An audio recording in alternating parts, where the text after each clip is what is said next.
Part 3. Reign of Chaos. Part 1. Humans. The Alliance of Lordaeron.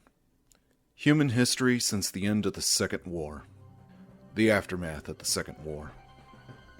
The devastating Second War against the Orcish Horde left the Alliance of Lordaeron in a state of shock and disarray. The bloodthirsty orcs, led by the mighty war chief, Orgrim Doomhammer, not only smashed their way through the dwarf-held lands of Cosmodan, but had razed many of Lordaeron's central provinces as well. The unrelenting orcs even succeeded in ravaging the elves' remote kingdom of Quell Thalas before their rampage was finally stopped. The Alliance armies, led by Sir Anduin Lothar, Uther the Lightbringer, and Admiral Dalen Proudmoore, pushed the orcs south into the shattered land of Azeroth, the first kingdom to fall before the orcs' ruthless onslaught. The Alliance forces under Sir Lothar managed to push Doomhammer's clans out of Lordaeron and back into the orc-controlled lands of Azeroth. Lothar's forces surrounded the orcs' volcanic citadel of Blackrock Spire and laid siege to their defenses. In a last-ditch effort, Doomhammer and his lieutenants staged a daring charge from the spire and clashed with Lothar's paladins in the center of the burning steppes. Doomhammer and Lothar squared off in a titanic battle that left both mighty combatants battered and drained. Though Doomhammer narrowly succeeded in vanquishing Lothar, the great hero's death did not have the effect that the war chief had hoped for. Turalyon, Lothar's most trusted lieutenant, took up Lothar's blood-stained shield and rallied his grief-stricken brethren for a vicious counterattack. Under the ragged standards of both Lordaeron and Azeroth, Turalyon's troops slaughtered the bulk of Doomhammer's remaining forces in a glorious but terrible rout. There was nothing left for the ragged, scattered orc survivors but to flee to the last standing bastion of orcish power, the Dark Portal. Turalyon and his warriors chased the remaining orcs through the festering swamp of sorrows and into the corrupted, blasted lands where the Dark Portal stood. There, at the foot of the colossal portal, the broken horde and the rugged alliance clashed in what would be the last, bloodiest battle of the Second War. Outnumbered and driven mad by the curse of their bloodlust, the orcs inevitably fell before the wrath of the alliance. Doomhammer was taken prisoner and escorted to Lordaeron, while his broken clans were rounded up and hauled north, back to Lordaeron, beyond the Dark Portal. Only a few months after Nethergard's completion, the energies of the Dark Portal coalesced and opened up a new gateway to Draenor. The remaining orc clans, under the leadership of the elder shaman Ner'zhul, charged forth into Azeroth once again. Intent on stealing a number of magical artifacts that would increase Ner'zhul's power, the orcs planned to open up new portals in Draenor that would allow them to escape their doomed Red World forever. Convinced that Ner'zhul was planning a new offensive against the Alliance, King Tyrannus of Lordaeron sent his armies into Draenor to end the orcish threat once and for all.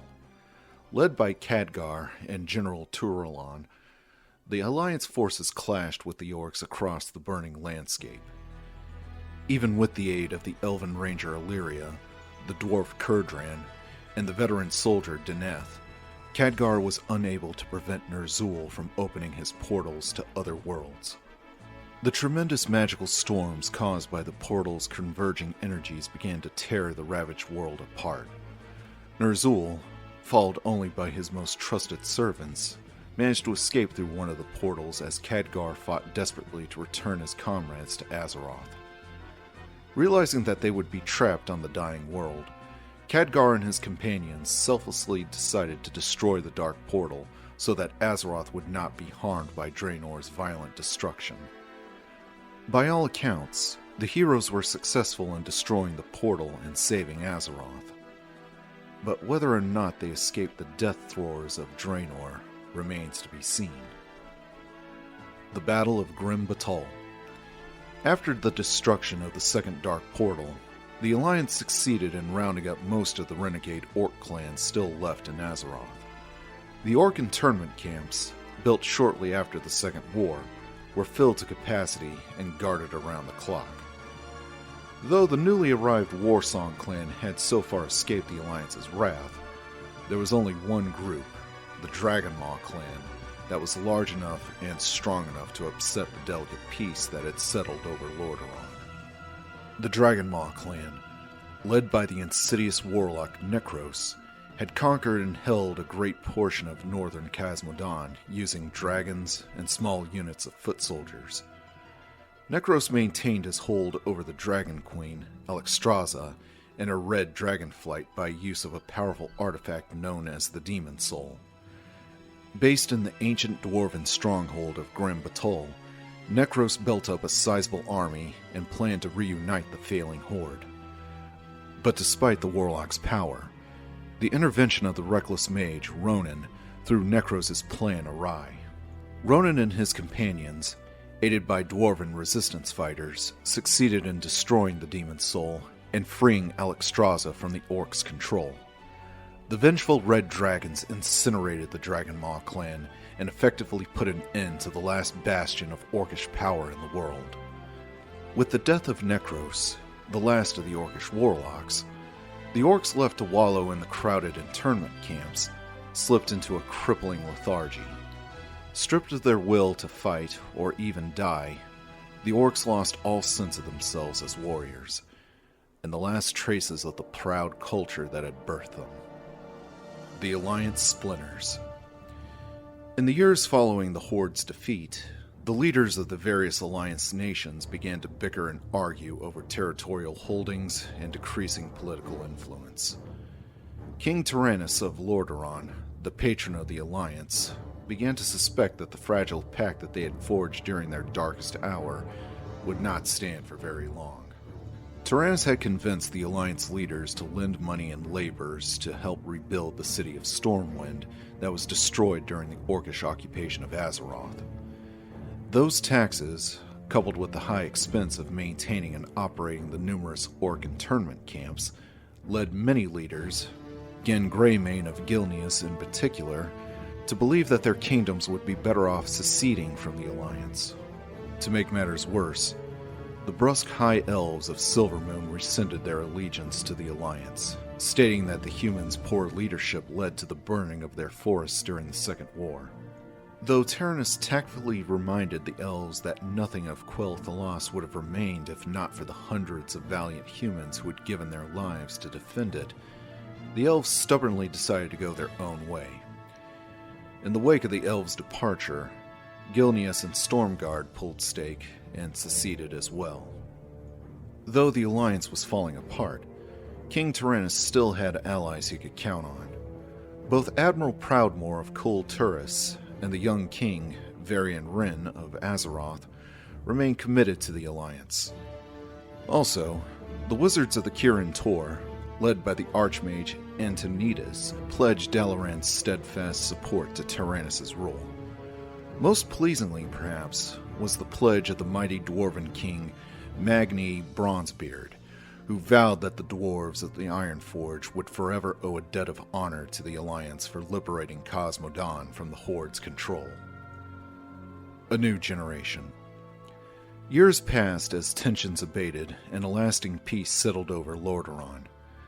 King Tyrannus and the Archbishop Alonsus Fowl worked ceaselessly to rebuild the kingdom and bring aid to the remaining nations of the Alliance.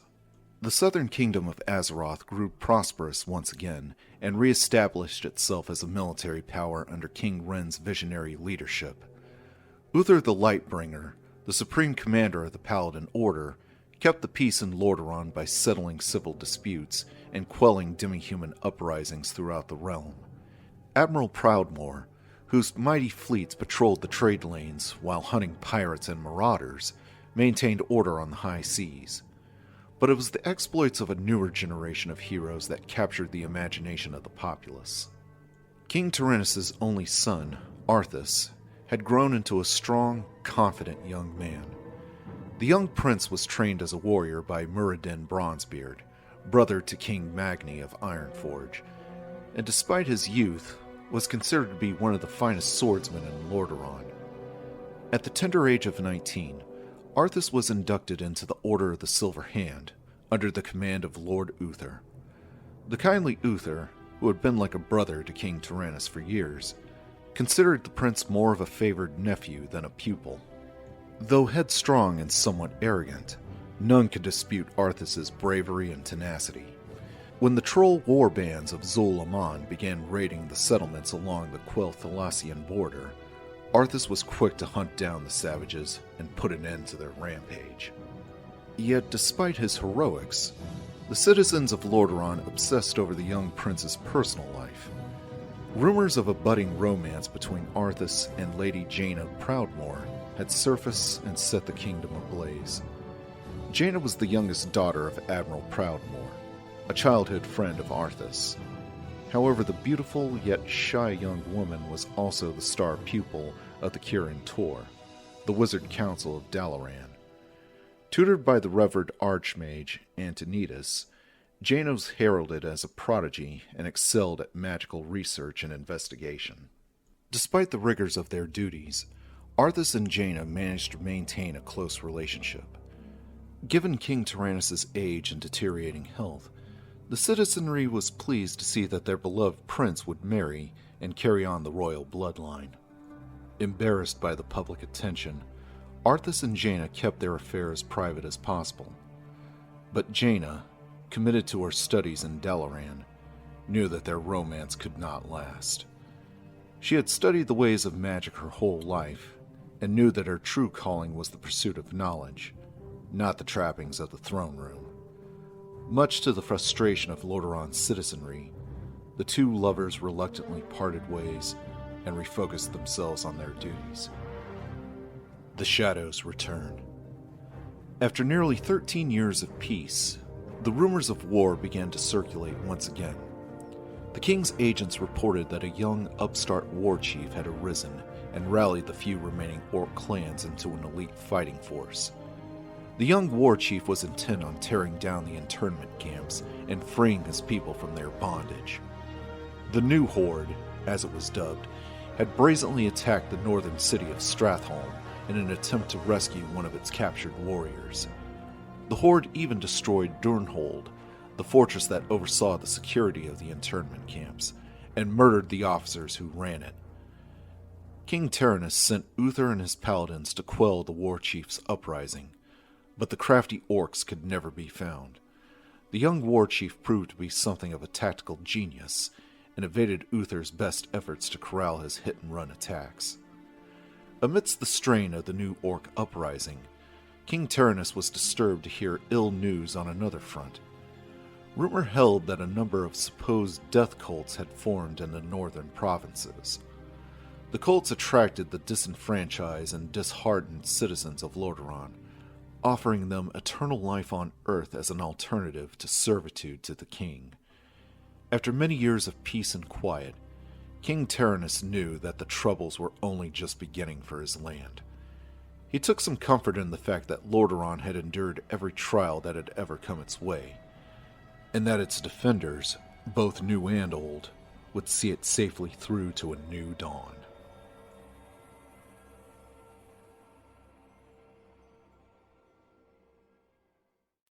Human hero units. The Paladins. The Archbishop, Alonsus Fall, prior to the Second War, founded the Order of the Knights of the Silver Hand. The Holy Knights, or Paladins as they were more commonly called, led the battle against the evil orcs and helped save the lands of Lordaeron from ruin. Though it has been nearly 15 years since the end of the Second War, the Paladins still work selflessly to protect humanity from the gnawing jaws of evil. Empowered by the light, these mighty warriors brandish both their warhammers and holy fire in the battle against all who would trample the meek and innocent. Holy Light. By channeling the positive energies of the light, Paladins can form a wave of healing energy to mend their comrades' wounds. This holy energy is also capable of causing damage to the undead and their dark masters. Divine Shield. Empowered by the light, Paladins can surround themselves with an impenetrable barrier of positive energy. While they are encased in it, physical and magical attacks cannot do them any harm. Devotion Aura. The mere presence of a powerful paladin can instill great courage and inner strength in those around them. This powerful spiritual surge actually increases the defensive capabilities of those gathered near the paladin. Resurrection. By invoking the grandeur of the light, mighty paladins can bring recently slain comrades back to life, enabling them to fight on for justice, freedom, and the glory of Lordaeron. The Archmagi. Hailing from the magical kingdom of Dalaran, the Archmagi represent the pinnacle of magical power. Weaving their intricate enchantments, these crotchety old wizards defend humanity with all the magical powers at their disposal. Mounted atop their trusty unicorn steeds, the Archmagi brandish magical blades and ancient staves that serve to channel their fierce energies in battle. Though gruff and slightly aloof, these experienced wizards are a heartening sight upon any battlefield where the fate of humanity lies in peril. Blizzard. One of the Alliance's most feared spells, the Blizzard spell has become even more effective and deadly since its original inception during the First War. Calling down shards of freezing ice to batter and rend their enemies, the Archmagi have been known to rout entire armies just using this spell. Summon Water Elemental. By use of this spell, an Archmage can summon and control a powerful elemental comprised of water and air vapors. These creatures, capable of hurling torrents of rock-solid water at their enemies, cannot remain in the physical world for very long. Thus, after a short length of time, they will vanish and return to their base liquid forms. Brilliance Aura.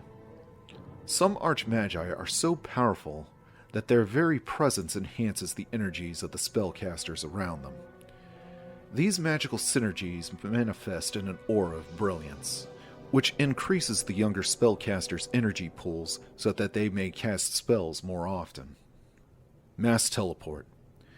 This extremely powerful spell allows the Archmage to teleport himself and his army to any friendly units or buildings in the world. However, due to the delicate nature of mass teleport, Archmagi can only teleport to places where someone they know currently is.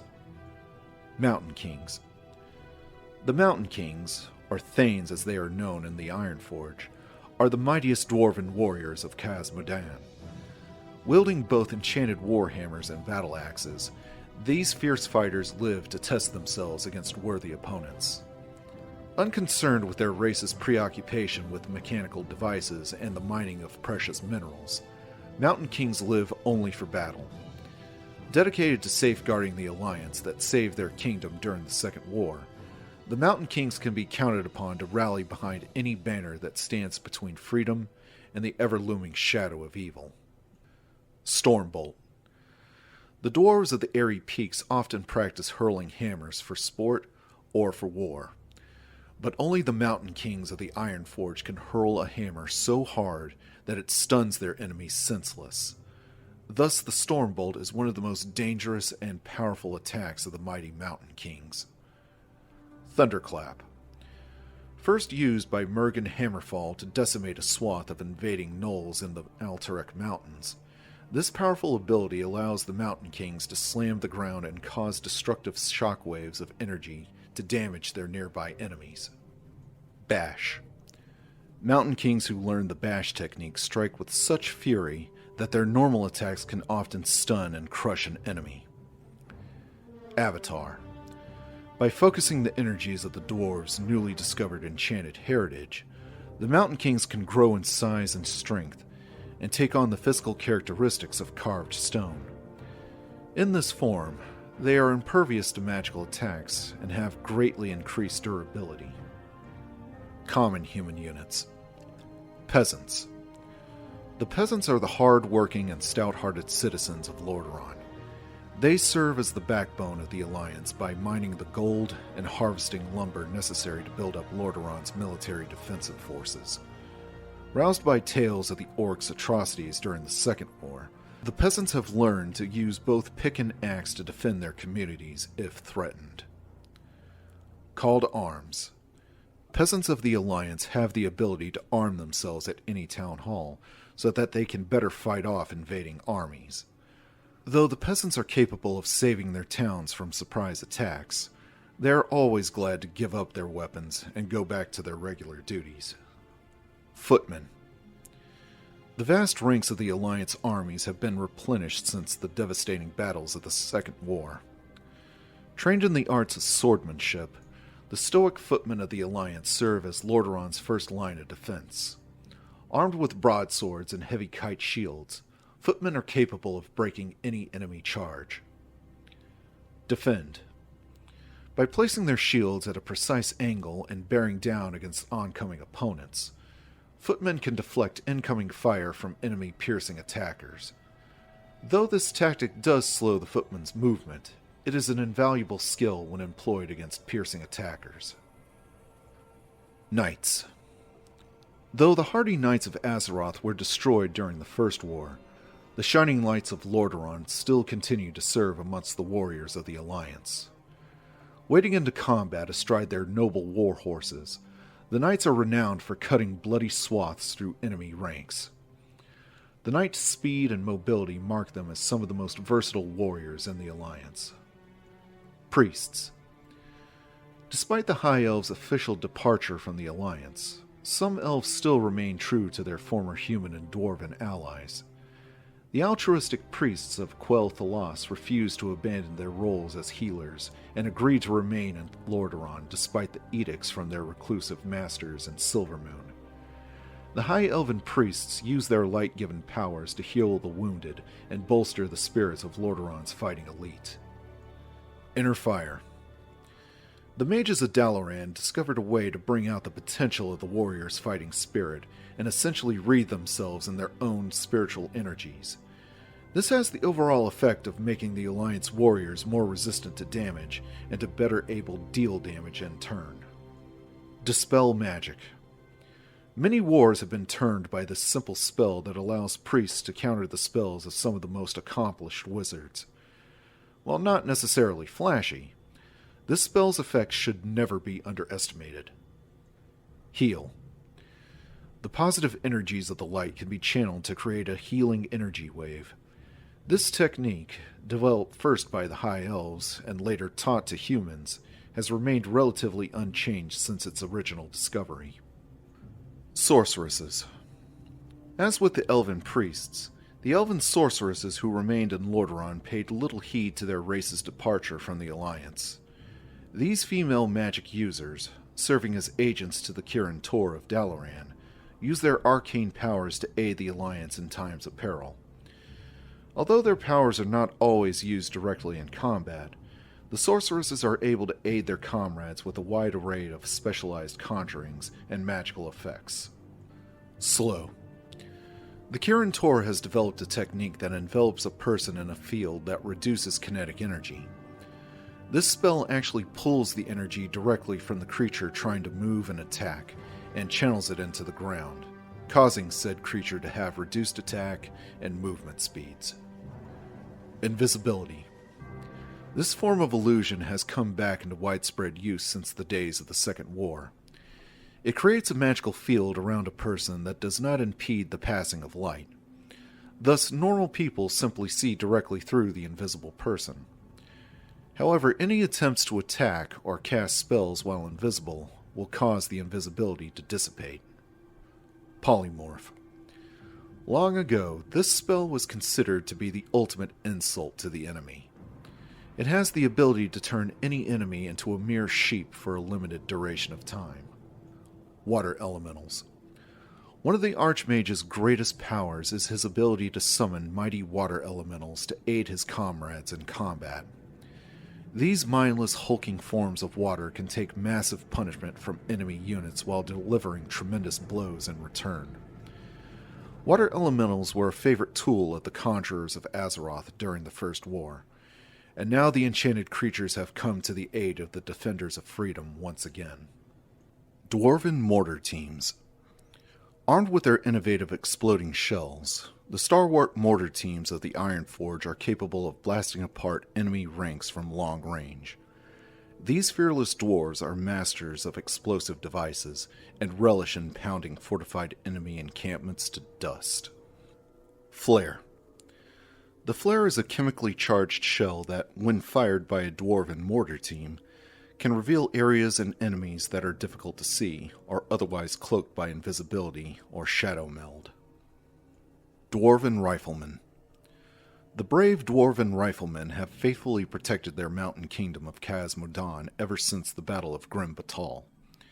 Yet as new threats arose to threaten their hard-won freedom, they offered their expert skills and tenacity to the Alliance. Using the legendary single-shot blunderbuss long rifles, riflemen are excellent marksmen and can shoot both land and airborne opponents. Gyrocopters. The ingenious dwarven engineers, taking a nod from their inventive gnomish cousins, constructed the ultimate airborne scout vehicle. The gyrocopters are small, but versatile flying machines that can cover great distances at speed and evade enemy ground forces. Though the contraptions are somewhat rickety, they are armed with mounted cannons and bombs, and piloted by the daring, if not insane, dwarven pilot corps. Steam tanks. These cumbersome, heavily armored vehicles are mobile siege weapons piloted by brave and sometimes reckless dwarves. Their heavy weaponry is too cumbersome to target enemy units and can only be used on buildings. Griffin Riders. The daring dwarves of the Wildhammer clan have responded once again to the call and brought the mighty griffins of the Airy Peaks to aid the Alliance in its time of need. Armed with their trusty lightning-powered stormhammers, the fearless wild dwarves seek to keep the skies of Lordaeron free from enemy forces. The proud griffins share their riders' implacable resolve and stand as noble symbols of the Alliance's fortitude. Human structures. Town halls. The town hall is the nerve center of any human community and serves as the primary exchange for gold. It is also the center for training loyal peasants in their particular vocations, whether it be lumber harvesting, building construction, or gold mining. In time, the town hall can be upgraded to stronger fortifications. Farms. Vital to any human village, the farm provides sustenance for troops and citizens alike. The uncanny ability of those skilled farmers to harvest almost any landscape under the harshest of conditions is highly regarded in the lands of Lordaeron. The number of troops sustainable at any village is dependent upon the amount of land harvested by the small farms. Barracks. The barracks are the staging area and bunking quarters for most human troops. It is within the barracks walls that footmen are taught the art of shield defense. Here, dwarves and humans train side by side, united by the threat of their common enemies. Scout towers. Scout towers may be constructed at almost any location to provide continuous on-site observation. The towers are also the first necessary step in human town defense. These structures may later be upgraded to guard or cannon towers. Magical sentries. This enchantment is used to allow towers to see units that are invisible. Everything seen through the sentry's effect is much sharper and more vibrant than what the naked eye can perceive. Guard towers. These brick towers provide the first line of defense against enemy invasions. The arrows that fly from these bastions are renowned for their deadly accuracy. Cannon towers. With the study and understanding of gunpowder, scout towers may be modified to house cannons. The artillery provides increased bombardment of attacking forces, limited only by the restriction of being unable to attack flying invaders. Rows of these sturdy towers provide a formidable defense against even the most aggressive assaults. Blacksmiths. At the blacksmith shop, dwarves refine their mastery of gunpowder. It is also at this building where more effective steel forging methods are researched and perfected. Human troops depend upon the blacksmith to provide both increasing effective weapon blades and more impenetrable plates of armor. Lumber mills. The master masons of the human lumber mills strive to constantly improve structural integrity. This site is also a processing mill for lumber harvested from the surrounding landscape. The wood harvested is used in everything from raw building materials to weapon handles. Workshops. The workshop is a hideaway where dwarven smiths labor amid smoke and steel to create their unique innovations. Flying gyrocopters are assembled at this location, as well as heavily armored steam tanks. Artillery is also thoroughly researched here, providing ammunition for the mobile dwarven mortar teams. Keeps. With the advancement of human technology and the need to support growing numbers of fighting troops, the town hall may be upgraded to a keep. In addition to adding heavier fortification, the keep allows for the introduction of the mage class into the human society. The keep can also later be upgraded even further into a castle. Arcane Sanctum. Tutored in the halls of magic at the mystical city of Dalaran, sorceresses and priests diligently study their mysterious arts within the depths of the Arcane Sanctum. Over time, continuous study provides additional reserves of mana and the mastering of ever more difficult spells. It is also here that magical sentries may be called to allow the human towers to detect invisible enemy invaders.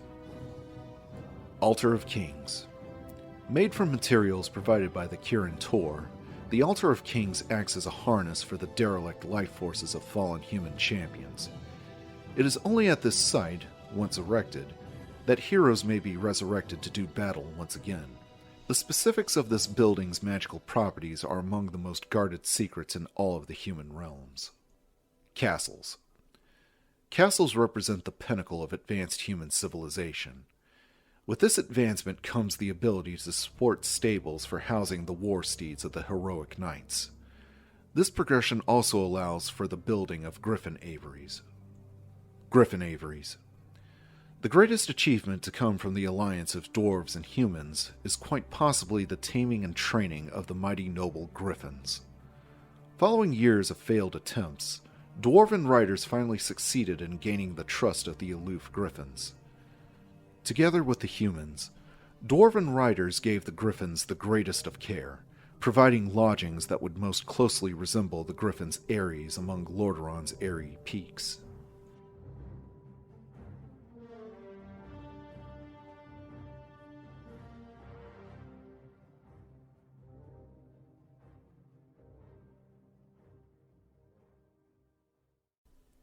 Part 2.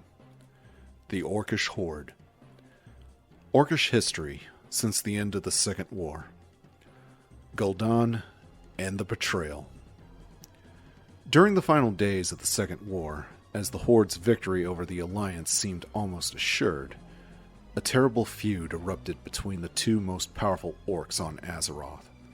The nefarious warlock Gul'dan, master of the clandestine Shadow Council, led a number of renegade clans against the might of Orgrim Doomhammer, the war chief of the Horde. As Doomhammer prepared his final assault against the capital city of Lordaeron, an assault that would have crushed the last remnants of the Alliance, Gul'dan and his renegade clans abandoned their posts and set out to sea. The bewildered Doomhammer, having lost nearly half of his standing forces to Gul'dan's treachery, was forced to pull back and forsake his greatest chance at victory over the Alliance. The power-hungry Gul'dan, obsessed with obtaining godhood itself, set out on a desperate search for the underseen tomb of Sargeras that he believed held the secrets of ultimate power. Having already doomed his fellow orcs to become the slaves of the Burning Legion, Gul'dan thought nothing of his supposed duty to Doomhammer. Backed by the Stormreaver and Twilight's Hammer clans, Gul'dan succeeded in raising the tomb of Sargeras from the sea floor. However, when he opened the ancient flooded vault, he found only crazed demons awaiting him. Seeking to punish the wayward orcs for their costly betrayal, Doomhammer sent his forces to kill Gul'dan and bring the renegades back into the fold. For his recklessness, Gul'dan was torn apart by the maddened demons he had set loose. With their leader dead, the renegade clans quickly fell before Doomhammer's enraged legions. Though the rebellion had been quelled, the Horde was unable to recoup the terrible losses it had suffered. Gul'dan's betrayal had afforded the Alliance not only hope, but also time to regroup and to retaliate. Lord Lothar, seeing that the Horde was fracturing from within, gathered the last of his forces and pushed the Horde back south. back into the shattered heartland of his homeland, Azeroth. There, the Alliance forces trapped the retreating horde within their volcanic fortress of Blackrock Spire. Though Lothar fell in battle at the spire's base, his lieutenant, Turalyon, rallied the Alliance forces at the 11th hour and pushed the horde back into the abysmal swamp of Sorrows. Turalyon's forces succeeded in destroying the Dark Portal, the mystical gateway that connected the orcs to their dark red homeworld of Draenor. Cut off from its reinforcements in Draenor and fractured by incessant infighting, the horde finally buckled in upon itself and fell before the might of the Alliance forces. The scattered orc clans were quickly rounded up and placed within guarded internment camps. Though it seemed that the horde had been defeated for good, some remained highly skeptical that peace would last. Khadgar, the former apprentice of Medivh, convinced the Alliance High Command to build the fortress of Nethergard that would watch over the ruins of the Dark Portal and ensure that there would be no further invasions from Draenor. Ner'zhul and the Shadow Clans. As the fires of the Second War died down, the Alliance took aggressive steps to contain the Orcish threat. A number of large internment camps, meant to house the captive orcs, were constructed in southern Lordaeron. Guarded by both the paladins and the veteran soldiers of the Alliance, the camps proved to be a great success. Though the captive orcs were tense and anxious to do battle once more, the various camp wardens, based at the old prison fortress of Durnhold, kept the peace and maintained a strong semblance of order. However, on the hellish world of Draenor, a new orcish army prepared to strike at the unsuspecting Alliance. The elder shaman, Ner'zhul, the former mentor of Gul'dan, rallied the handful of clans still left on Draenor under his dark banner. Ner'zhul planned to open a number of portals on Draenor that would lead the horde to new, unspoiled worlds. To power his new portals, Ner'zhul needed a number of enchanted artifacts from Azeroth. To procure them, Ner'zhul reopened the Dark Portal and sent his ravenous clans charging through it. The new horde, led by veteran chieftains such as Grom Hellscream of the Warsong clan and Kilrog Deadeye of the Bleeding Hollow clan, surprised the Alliance defense forces and rampaged through the countryside.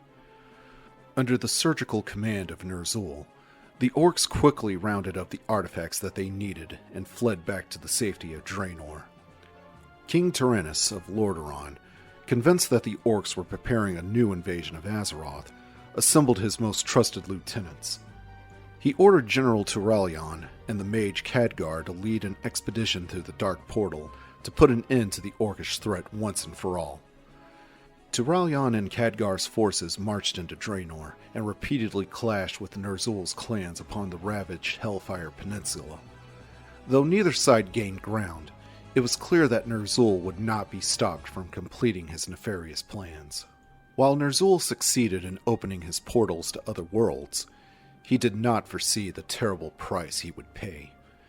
The portal's tremendous energies began to tear the very fabric of Draenor apart. As Turalyon's forces fought desperately to return home to Azeroth, the world of Draenor began to buckle in upon itself. Grom Hellscream and Kilrog Deadeye, realizing that Ner'zhul's mad plans would doom their entire race, rallied the remaining orcs and escaped back to the relative safety of Azeroth. As Hellscream and Deadeye hacked their way through the human ranks in a desperate bid for freedom, the Dark Portal suddenly exploded behind them. For them, and the remaining orcs on Azeroth, there would be no going back. Ner'zhul and his Shadow Moon clan passed through their newly created portals, as massive volcanic eruptions began to break Draenor's continents apart. The burning seas rose up and roiled the shattered landscape as the tortured world was finally consumed in an apocalyptic explosion. Day of the Dragon. Though Grom Hellscream and his Warsong clan managed to evade capture, Deadeye and his Bleeding Hollow clan were rounded up and placed in the internment camps in Lordaeron. Yet despite the costly uprising, the camp's wardens soon re-established control over their brutish charges. However, unknown to the Alliance's agents, a large force of orcs still roamed free in the northern wastes of Cosmodan. The Dragonmaw clan, led by the infamous warlock Necros, had maintained its control over the Dragon Queen, Alexstrasza, and her dragonflight by using an ancient artifact known as the Demon Soul. With the Dragon Queen as his hostage, Necros built up a secret army within the abandoned dwarf stronghold of Grim Batol. Planning to unleash his forces and the mighty red dragons on the Alliance, Necros hoped to reunite the Horde and continue its conquest of Azeroth. Yet, a small group of resistance fighters, led by the human mage Ronan, managed to destroy the Demon Soul and free the Dragon Queen from Necros' command. In their fury, Alexstrasza's dragons tore apart Grim Batol and incinerated the greater bulk of the Dragonmaw clan. Necros' grand schemes of reunification came crashing down as the Alliance troops rounded up the remaining orc survivors and threw them into the waiting internment camps. The Dragonmaw clan's defeat signaled the end of the Horde and the end of the orcs' furious bloodlust. Lethargy and internment. As the months passed, more orc prisoners were rounded up and placed within the internment camps. As the camps began to overflow, the Alliance was forced to construct new camps in the plains south of the Alturic Mountains. To properly maintain and supply the growing number of camps, King Tyrannus levied a new tax on the Alliance nations. This tax, as well as increased political tensions over border disputes, created widespread dissension among the leaders of the Alliance. It seemed that the fragile pact that had forged the human nations together in their darkest hour would break at any given moment. Amidst the political turmoil, many of the camp wardens began to notice an unsettling change come over their orc captives. The orcs' efforts to escape from the camps, or even fight amongst themselves, had greatly decreased in frequency over time. The orcs were becoming increasingly aloof and lethargic. Though it was difficult to believe, the orcs, once held as the most aggressive race ever seen on Azeroth, had completely lost their will to fight. The strange lethargy confounded the Alliance leaders and continued to take its toll on the rapidly weakening orcs. Some speculated that some strange disease, contractable only by orcs, brought about the baffling lethargy. But the Archmage, Antonidas of Dalaran, posed a different hypothesis. Researching what little he could find of orcish history, Antonidas learned that the orcs had been under the crippling influence of demonic power, or warlock magics, for generations. He speculated that the orcs had been corrupted by demonic powers even before their first invasion of Azeroth. Clearly, demons had spiked the orcs' blood, which in turn granted the brutes unnaturally heightened strength, endurance, and aggression. Antonidas theorized that the orcs' communal lethargy was not actually a disease, but rather a long-term withdrawal from the volatile warlock magics that had made them such fearsome bloodlusted warriors. Though the symptoms were clear, Antonidas was unable to find a cure for the orcs' present condition. Many of his fellow mages, as well as a few notable Alliance leaders, argued that finding a cure for the orcs would be an imprudent venture. Left to ponder the orcs' mysterious condition, Antonidas' conclusion was that the orcs' only cure would have to be a spiritual one. Thrall's Tale. During the dark days of the First War, a cunning human officer named Adelius Blackmore found an infant orc abandoned in the wilds. The infant orc, whom Blackmore aptly named Thrall, was taken to the prison fortress of Durnhold. There, Blackmore raised the young orc as a favored slave and gladiator. Intending to train the young orc to not only be a peerless warrior, but also an educated leader, Blackmore hoped to use Thrall to take over the Horde, and thereby achieve dominion over his fellow man. 19 years had passed, and Thrall grew into a strong, quick-witted orc. Yet his young heart knew that a slave's life was not for him. Many things had transpired in the world outside the fortress as he grew to maturity. He learned that his people, the orcs, whom he never had met, had been defeated and placed in internment camps in the human lands. Doomhammer, the leader of his people, had escaped from Lordaeron and gone into hiding. He knew that only one rogue clan still operated in secret, trying to evade the watchful eyes of the Alliance. The resourceful yet inexperienced Thrall decided to escape Blackmoor's fortress and set off to find others of his kind.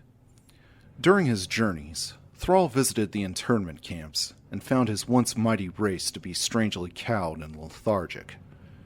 Having not found the proud warriors he had hoped to discover, Thrall set out to find the last undefeated orc chieftain, Grom Hellscream.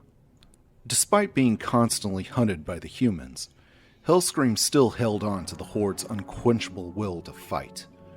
Aided only by his own devoted Warsong clan, Hellscream continued to fight an underground war against the oppression of his beleaguered people. Unfortunately, Hellscream could never find a way to rouse the captured orcs from their stupor. The impressionable Thrall, inspired by Hellscream's idealism, developed a strong empathy for the Horde and its warrior traditions. Seeking the truth of his own origins, Thrall traveled north to find the legendary Frostwolf clan. Thrall learned that Gul'dan had exiled the Frostwolves during the early days of the First War. He also discovered that he was the son and heir of the orc hero, Durotan, the true chieftain of the Frostwolves who had been murdered in the wilds nearly 20 years before. Under the tutelage of the venerable shaman, Drekthar, Thrall studied the ancient shamanistic culture of his people that had been forgotten under Gul'dan's evil rule. Over time, Thrall became a powerful shaman and took his rightful place as chieftain of the exiled Frostwolves. Empowered by the elements themselves and driven to find his destiny, Thrall set off to free the captive clans and heal his race of demonic corruption. During his travels, Thrall found the aged warchief, Orgrim Doomhammer, who had been living as a hermit for many years. Doomhammer, who had been a close friend of Thrall's father, decided to follow the young visionary orc and help him free the captive clans. Supported by many of the veteran chieftains, Thrall ultimately succeeded in revitalizing the Horde and giving his people a new spiritual identity. To symbolize his people's rebirth, Thrall returned to Blackmoor's fortress of Durnhold and put a decisive end to his former master's plans by laying siege to the internment camps. Yet during the liberation of one camp, Doomhammer fell in battle. Thrall took up Doomhammer's legendary warhammer and donned his black plate armor to become the new war chief of the Horde. During the following months, Thrall's small but volatile horde laid waste to the internment camps and stymied the Alliance's best efforts to counter its clever strategies. Encouraged by his best friend and mentor, Grom Hellscream, Thrall worked to ensure that no orc would be cast into slavery, either by humans or demons, ever again.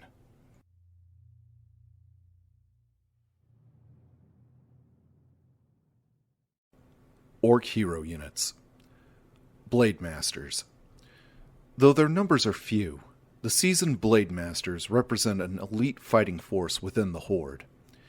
These skilled swordsmen were once part of the ill-fated Burning Blade clan that consumed itself in the throes of demonic corruption. With their clan scattered and broken, the proud Blade Masters swore a grim oath to free not only themselves, but their brethren from demonic control once and for all. Under Thrall's command, the Blade Masters had once again joined the Horde and serve as the young war chief's personal guard. Though Blade Masters are masters of stealth and guile, they value personal honor above all else. Bladestorm. By focusing their warrior energies, Blade Masters can become living cyclones of fighting rage. Spinning their great blades faster than the naked eye can see, they are capable of simultaneously damaging any enemy troops within their vicinity. Critical Strike. By channeling their potent powers in one focused strike, Blade Masters can cause even greater damage to their enemies. Mirror Image. One of the Blade Masters' most mystical abilities is to create duplicate phantom images of themselves. Though the phantom images can move about freely on their own volition, they are not true entities unto themselves. Windwalk. So adept and agile are the Blade Masters that they can move so quickly that they appear to be invisible to the naked eye. Farseers. Farseers are ancient orcs who represent the pinnacle of shamanistic power. These powerful shamans are counted amongst Thrall's closest advisors and are constantly in tune with the workings and maneuverings of the Horde. Farseers are not only tied to the elements of the earth and sky, but are also adept at foretelling the future. Their wisdom is outshined only by their courage and ferocity in combat. When the enemies of the Horde advance, the Farseers mount their loyal direwolves and wade into battle wielding all the elemental powers of their shamanistic birthright. Chain Lightning. Farseers have the ability to cast bolts of lightning so powerful that they will continue to seek out enemy troops in a wide area of effect. The raging bolts continue to strike new victims until the spell's energy finally deplete. Earthquake. Part of the Farseer's power over nature is the ability to command the fury of the earth. When roused, Farseers can cause the earth to quake violently. When called with precision, they can cause heavy destruction to enemy structures and slow hapless foes. Farsight. Farseers have the uncanny ability to perceive distant places and events through a form of spiritual sight.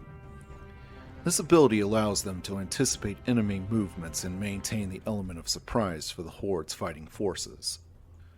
Feral Spirit. One of the Farseer's most otherworldly powers is their ability to call forth powerful wolven apparitions.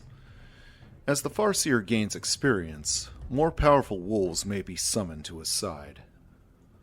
Tauren Chieftains. These elder Tauren warriors lead their tribes in daily life as well as in battle. Ceremoniously adorned with the ancient totems of their tribes, chieftains uphold the honor and simplicity of the proud Tauren culture. When roused by battle, the gigantic chieftains employ enormous halberds that are capable of tearing through solid trees with one mighty swipe. The chieftains are fascinated by the orcs, especially their young leader, Thrall. They see an opportunity to help the orcs return to their traditional roots by providing a strong example of honor and courage through all Tauren warriors. Endurance Aura. So heartening and stirring are the mighty chieftains that they exude an aura of strength and courage to all who accompany them. The chieftains' auras help their comrades to run and attack more quickly. Reincarnation.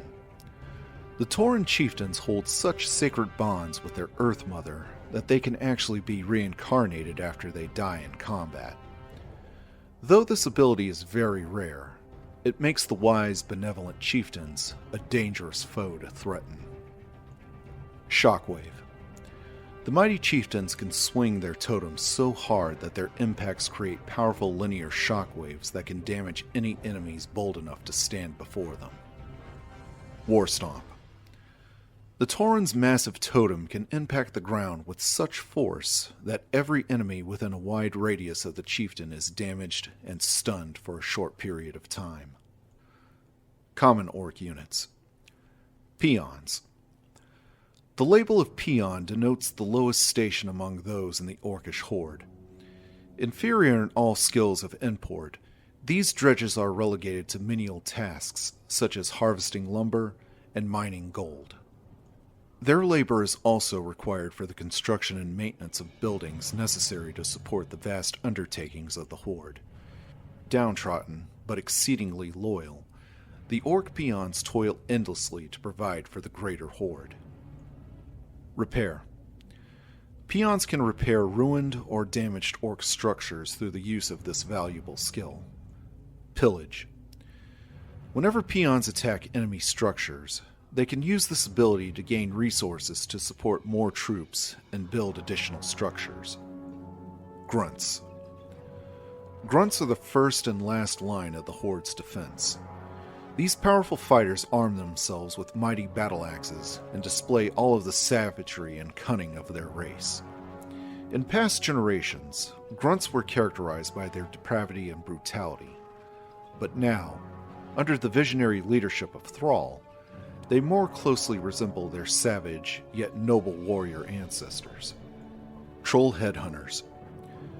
Though the Horde aligned itself with the evil forest trolls during the Second War, the alliance was short-lived due to the Horde's eventual defeat. But Thrall, on one of his many journeys, befriended a tribe of shadowy trolls from the steamy jungles of Stragglethorn. These cunning warriors are trained from birth to hunt, track, and trap the most dangerous beasts in the wilds, and possess the uncanny ability to regenerate lost health. In times of war, however, headhunters relish turning their mighty spears on the enemies of the Horde without hesitation. Capable of hurling their deadly spears at distant enemies, troll headhunters provide invaluable cover fire for the other warriors of the Horde. Troll regeneration. Like all trolls, headhunters can regenerate lost health over time. This radical ability makes the trolls fearsome opponents, and often allows them to spring back into combat even though they've suffered grievous wounds. Raiders. The marauding wolf-riding raiders were once considered to be the most honored warriors of the Horde. Yet, just prior to the Second War, Gul'dan disbanded the raiders. Now, after many long years, the young war chief Thrall has decided to train a new generation of wolf riders. These mighty warriors carry hefty war blades into combat and rely greatly upon the cunning and ferocity of their faithful direwolf mounts to defeat their enemies. Ensnare. Raiders carry hand-sewn nets with which they can ensnare enemies. Though creatures will eventually break free from the nets, they are unable to move while caught. Flying creatures that are ensnared are brought to the ground. Pillage. Whenever raiders attack enemy structures, they can use this ability to gain resources to support more troops and build additional structures. Kodo Beasts. The colossal Kodo Beasts of the Kalimdor Plains are valued allies of the Orcish Horde. The mighty beasts were charged with carrying the orcs' pounding war drums into battle. The huge Kodos, serving as symbols of Orcish might and valor, also use their enormous size and strength to scatter enemy forces. When enraged, Kodos are fond of devouring their enemies whole. Devour. Kodos are capable of swallowing enemy units whole. Enemy units can free their devoured comrades if they kill the Kodo before the victim has been digested. War drums. The heartening rhythm of the Orcish war drums drives the warriors of the Horde to fight with even greater strength and passion. Any allied warriors who hear the pounding drums gain bonuses to their already considerable fighting skills. Shaman. Under the leadership of Thrall, the orcs have rediscovered their ancient shamanistic traditions. In an attempt to rid the Horde of its demonic corruption, Thrall banned the use of warlock magic and necromancy. Now, all orc magic users practice shaman magic that draws its power from the natural world and the elements of the earth. Powerful shaman can call lightning from the sky and rouse the earth itself to devour legions of their enemies. Bloodlust. Shaman can cause such overwhelming bloodlust in their brethren that affected warriors actually increase in size and power for short periods of time. Lightning Shield. The shaman's lightning shields, when cast on fellow warriors, creates a barrier that damages any nearby ground units. Purge. Shaman can purge any magical spells or enchantments from their comrades or enemies with their ability to purge. Though Purge can be useful to remove negative enchantments or curses, it taxes the recipient to such a degree that the unit's movements are slow and painful. Troll Witch Doctors. Although they are savage and cunning in the extreme, the Troll Witch Doctors have aligned themselves with the Horde out of pure necessity. These dastardly magic users are adept at manipulating the chemical processes within their fellow warriors in order to augment their combat abilities. Healing Ward. This strange tribal ward allows any friendly who comes into contact with it to heal their wounds and replenish their strength. Sentry Ward. Through this mysterious ward, witch doctors can keep watch over important areas as long as the ward exists. Even though the wards will vanish in time, they are invaluable tools that enable the witch doctors to keep a constant eye on their surroundings. Stasis Trap. Only activated when enemy units cross its threshold, The stasis trap emits a strong shock of dark energy that immobilizes its victims and renders them helpless for a short duration of time. Taurens. The mighty Tauren of the Kalimdor Plains have pledged their allegiance to the new horde out of respect for their courage and honor. The bold Taurens seek only to safeguard their quiet culture from the deathly fires of the Burning Legion. When roused, Tauren are fierce fighters and use their mighty totems to smash their enemies into the dust of the plains. Pulverize. Tauren warriors can pulverize enemies by smashing their totems onto the ground, creating tremendous shockwaves that ripple out and cause damage in a wide area of effect. Catapults. The Orcish catapult has always been a standing asset to the Horde. Capable of hurling fiery projectiles over great distances, the catapults have been the doom of many Alliance regiments. Catapults serve as the Horde's greatest siege weapons. Wyvern Riders. The sentient wyverns of Kalimdor were eager to ally themselves with the shamanistic horde. Impressed by the orcs' commitment to honor and victory, the wyverns allowed the orcs to ride them into combat against those who would disturb the tranquility of Kalimdor and its denizens. The wyverns, who share a common ancestry with both dragons and griffins, use their powerful claws and razor-like fangs against both airborne attackers and ground troops, while their riders may hurl envenomed spears at the enemy. Envenomed weapons. Wyvern riders carry envenomed spears that have been coated with the lethal venom from Stranglethorn's giant jungle snakes. When pierced by these spears, the riders' enemies are weakened and slowly eaten alive as the vile poison courses through their bodies. Orc structures. Great Halls. The Great Hall is the core stronghold of any orc clan. Using this structure, orcs process lumber, and gold from mining operations are processed. Raw materials pilfered from enemy camps are added to the war chest as well. In time, the Great Hall can be upgraded into a more heavily fortified structure. Barracks. Barracks provide lodging for the orc troops. Sometimes a place of dissension within the lower ranks, the barracks houses not only orcs, but also bloodthirsty trolls. Here, catapults are assembled and readied for war as well. Burrows. These structures serve a dual purpose. They act not only as farms for the harvesting of various roots and crops, but they also act as fortified bunkers for the peon workers to hide in during times of attack. Increasing numbers of these structures provide food to support the amassing of additional troops. War mills. An invention of the crafty trolls, this structure maximizes potential by serving as a mill for lumber as well as a forge for weapons smithing. Here, weapons and armor are tirelessly reworked for maximum efficiency. Trolls here can also create one of their most useful fortifications, spiked barricades. Strongholds. As clan technology advances, necessity dictates stronger fortifications and the ability to process the increasing income derived from pillaging enemy forces. This advancement enables the introduction of the shaman caste within the orc ranks. In time, the stronghold can be further modified to accompany clan development. Altar of Storms.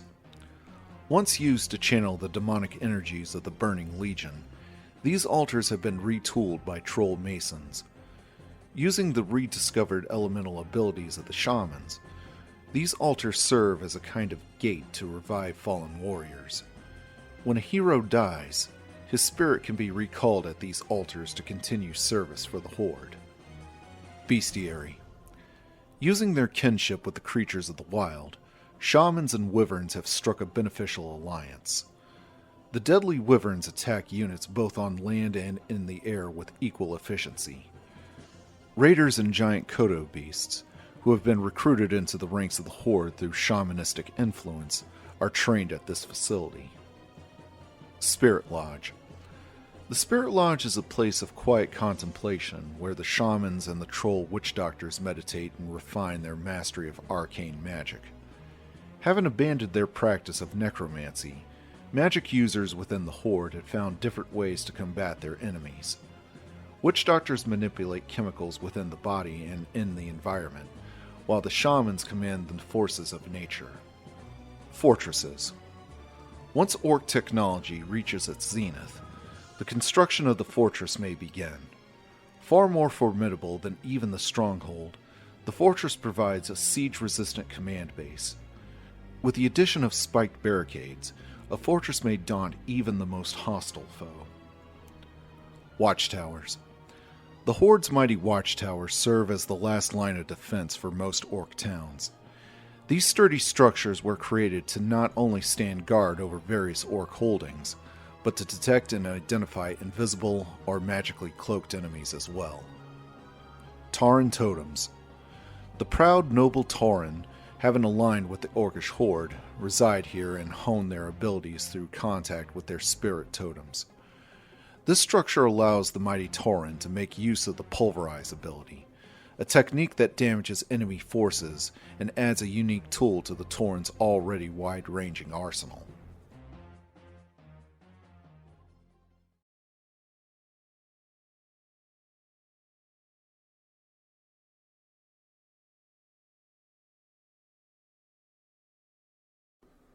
Part 3. The Undead Scourge. The history of the undead. The shaman Ner'zhul, origin of the Lich King. The orcish clans, bound by a noble shamanistic culture for thousands of years on the world of Draenor, knew nothing of corruption or spiritual decay. But the sinister agents of the Burning Legion sought to forge them into a voracious, unstoppable army. The cunning demon, Kil'jaeden, second in command of the Legion, saw that the savage warriors had vast potential for murder and bloodshed, and set out to corrupt their tranquil society from within. Kil'jaeden appeared to the orcs' most respected leader, the elder shaman Ner'zhul, and told him that he would bestow upon the orcs great power and make them the undisputed rulers of their world. He even offered the old shaman untold mystical knowledge if he agreed to bind himself and his people to the Legion's will. Calculating and power-hungry by nature, Ner'zhul accepted Kil'jaeden's offer and made a blood pact with the demon. By doing so, Ner'zhul had sealed the orcs' fate and damned them to become the unwitting slaves to the Burning Legion. As time passed, Kil'jaeden realized that Ner'zhul didn't have the will nor the brazen audacity to follow through with his plan of forging orcs into a bloodthirsty horde. Ner'zhul, realizing that his pact with Kil'jaeden would only lead to his race's annihilation, refused to help the demon any further. Enraged by the shaman's defiance, Kil'jaeden swore to take vengeance upon Ner'zhul and corrupt the orcs despite him. The demon found a new, eager apprentice to lead the orcs on the path to oblivion. Ner'zhul's own nefarious protege, Gul'dan. With Kil'jaeden's help, Gul'dan succeeded where his teacher had faltered.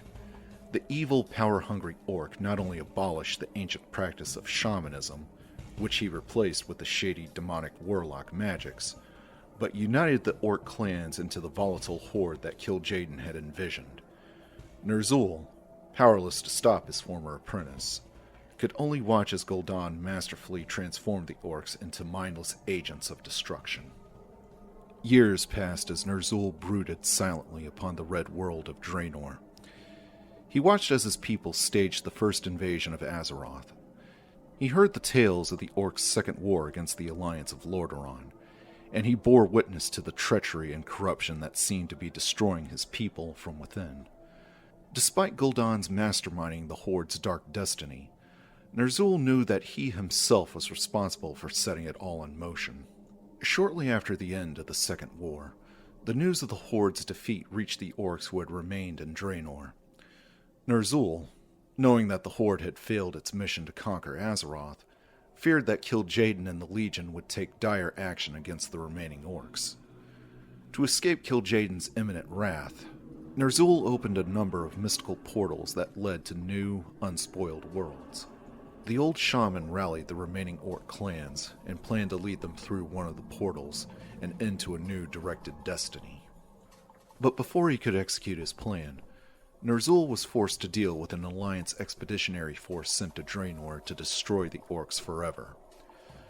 Ner'zhul's loyal clans managed to hold the Alliance forces at bay while the old shaman opened the raging magical portals. To his horror, Ner'zhul realized that the portal's tremendous energies were beginning to rip the very fabric of Draenor apart. As the Alliance forces pushed the orcs further back into the hellish world, Draenor began to buckle in upon itself. Realizing that the battling clans would never reach the portals in time, Ner'zhul selfishly abandoned them and escaped with his elite followers in tow. The evil group of orcs crossed through to their chosen portal just as Draenor blew apart in an apocalyptic explosion. The old shaman believed that he had been lucky to escape death. Ironically, however, he would soon live to regret his naivete. Kil'jaeden and the New Deal. Just as Ner'zhul and his followers entered the twisting nether, the ethereal plane that connects all the worlds scattered throughout the great dark beyond, they were ambushed by Kil'jaeden and his demonic minions. Kil'jaeden, who had sworn to take vengeance on Ner'zhul for his prideful defiance, tortured the old shaman mercilessly by slowly tearing his body apart piece by piece. Kil'jaeden kept the shaman's spirit alive and intact, leaving Ner'zhul painfully aware of his body's gross dismemberment. Though Ner'zhul pleaded with the demon to release his spirit and grant him death, the demon grimly replied that the blood pact they made so long ago was still binding, and that he would make use of his wayward pawn once again. The failure of the orcs to conquer Azeroth as the Legion intended forced Kil'jaeden to create a new army to sow chaos throughout the kingdoms of the Alliance. This new army could not be allowed to fall prey to the same petty rivalries and infighting that had plagued the Horde. It would have to be dogged, merciless, and single-minded in its mission. This time, Kil'jaeden could not afford to fail. Holding Ner'zhul's tortured, helpless spirit in stasis, Kil'jaeden gave him one last chance to serve the Legion or suffer eternal torment. Once again, Ner'zhul recklessly agreed to the demon's pact. Ner'zhul's spirit was placed within a specially crafted block of diamond-hard ice gathered from the far reaches of the twisted nether.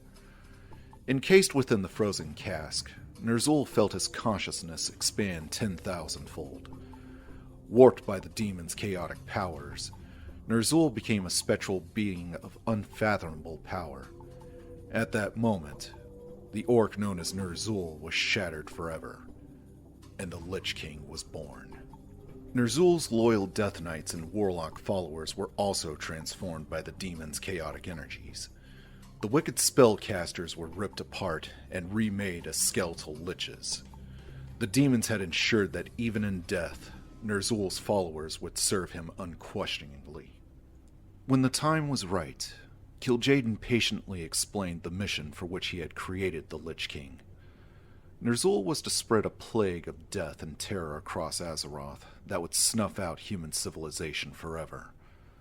All those who died from the dreaded plague would arise as the undead, and their spirits would be bound to Ner'zhul's iron will forever.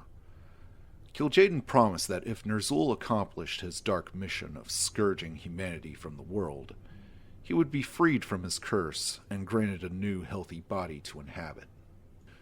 Though Ner'zhul was agreeable and seemingly anxious to play his part, Kil'jaeden remained skeptical of his pawn's loyalties. Keeping the Lich King bodiless and trapped within the crystal cask assured his good conduct for the short term, but the demon knew that he would need to keep a watchful eye on the Lich King. To this end, Kil'jaeden called upon his elite demon guard, the vampiric Dreadlords, to police Ner'zhul and ensure that he had accomplished his dreaded task.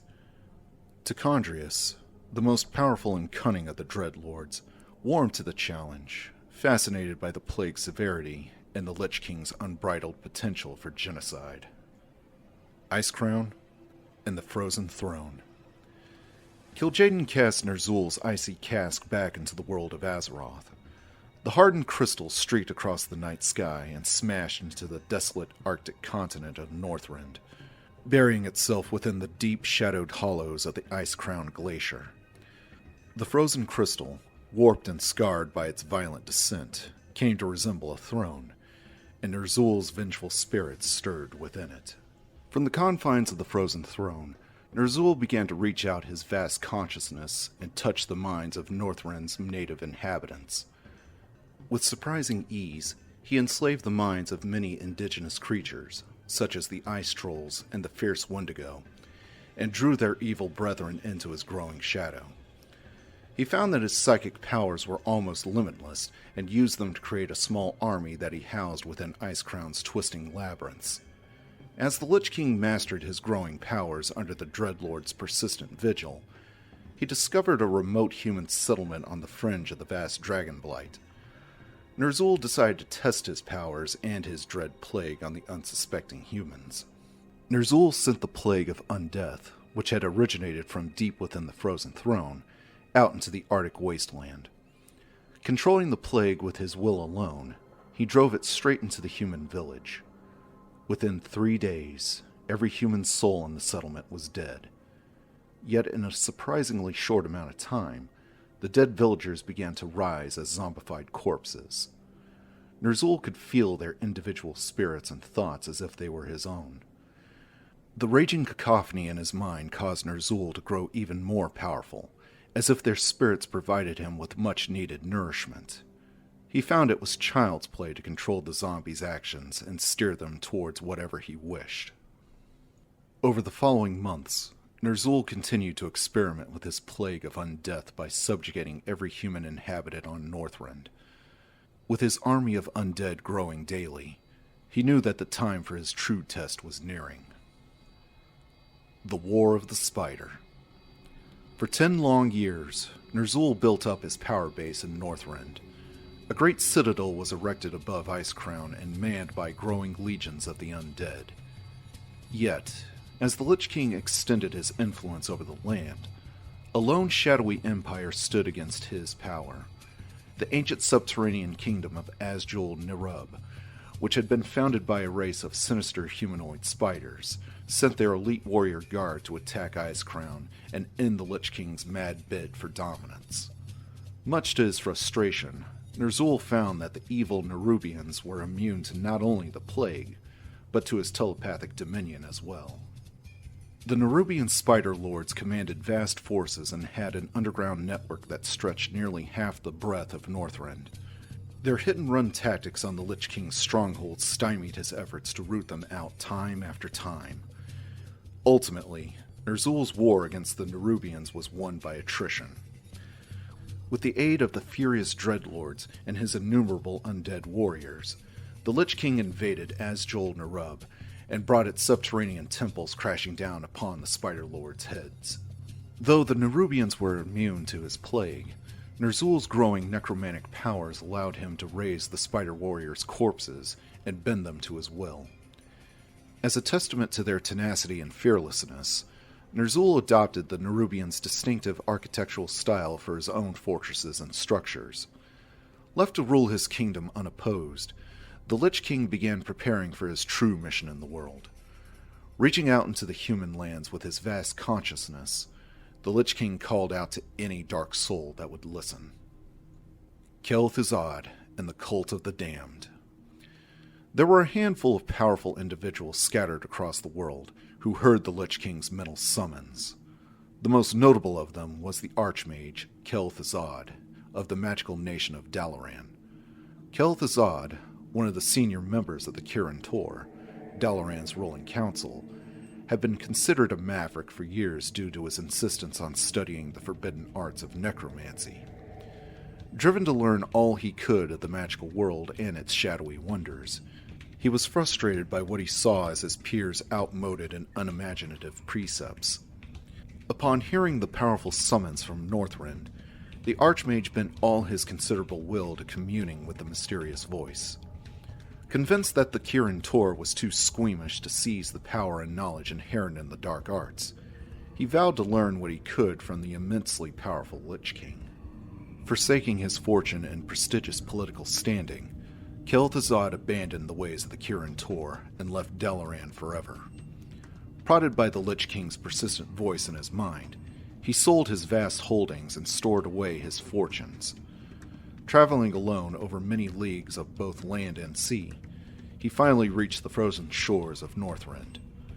Intent on reaching Icecrown and offering his services to the Lich King, the Archmage passed through the ravaged, war-torn ruins of Azjol Nerub.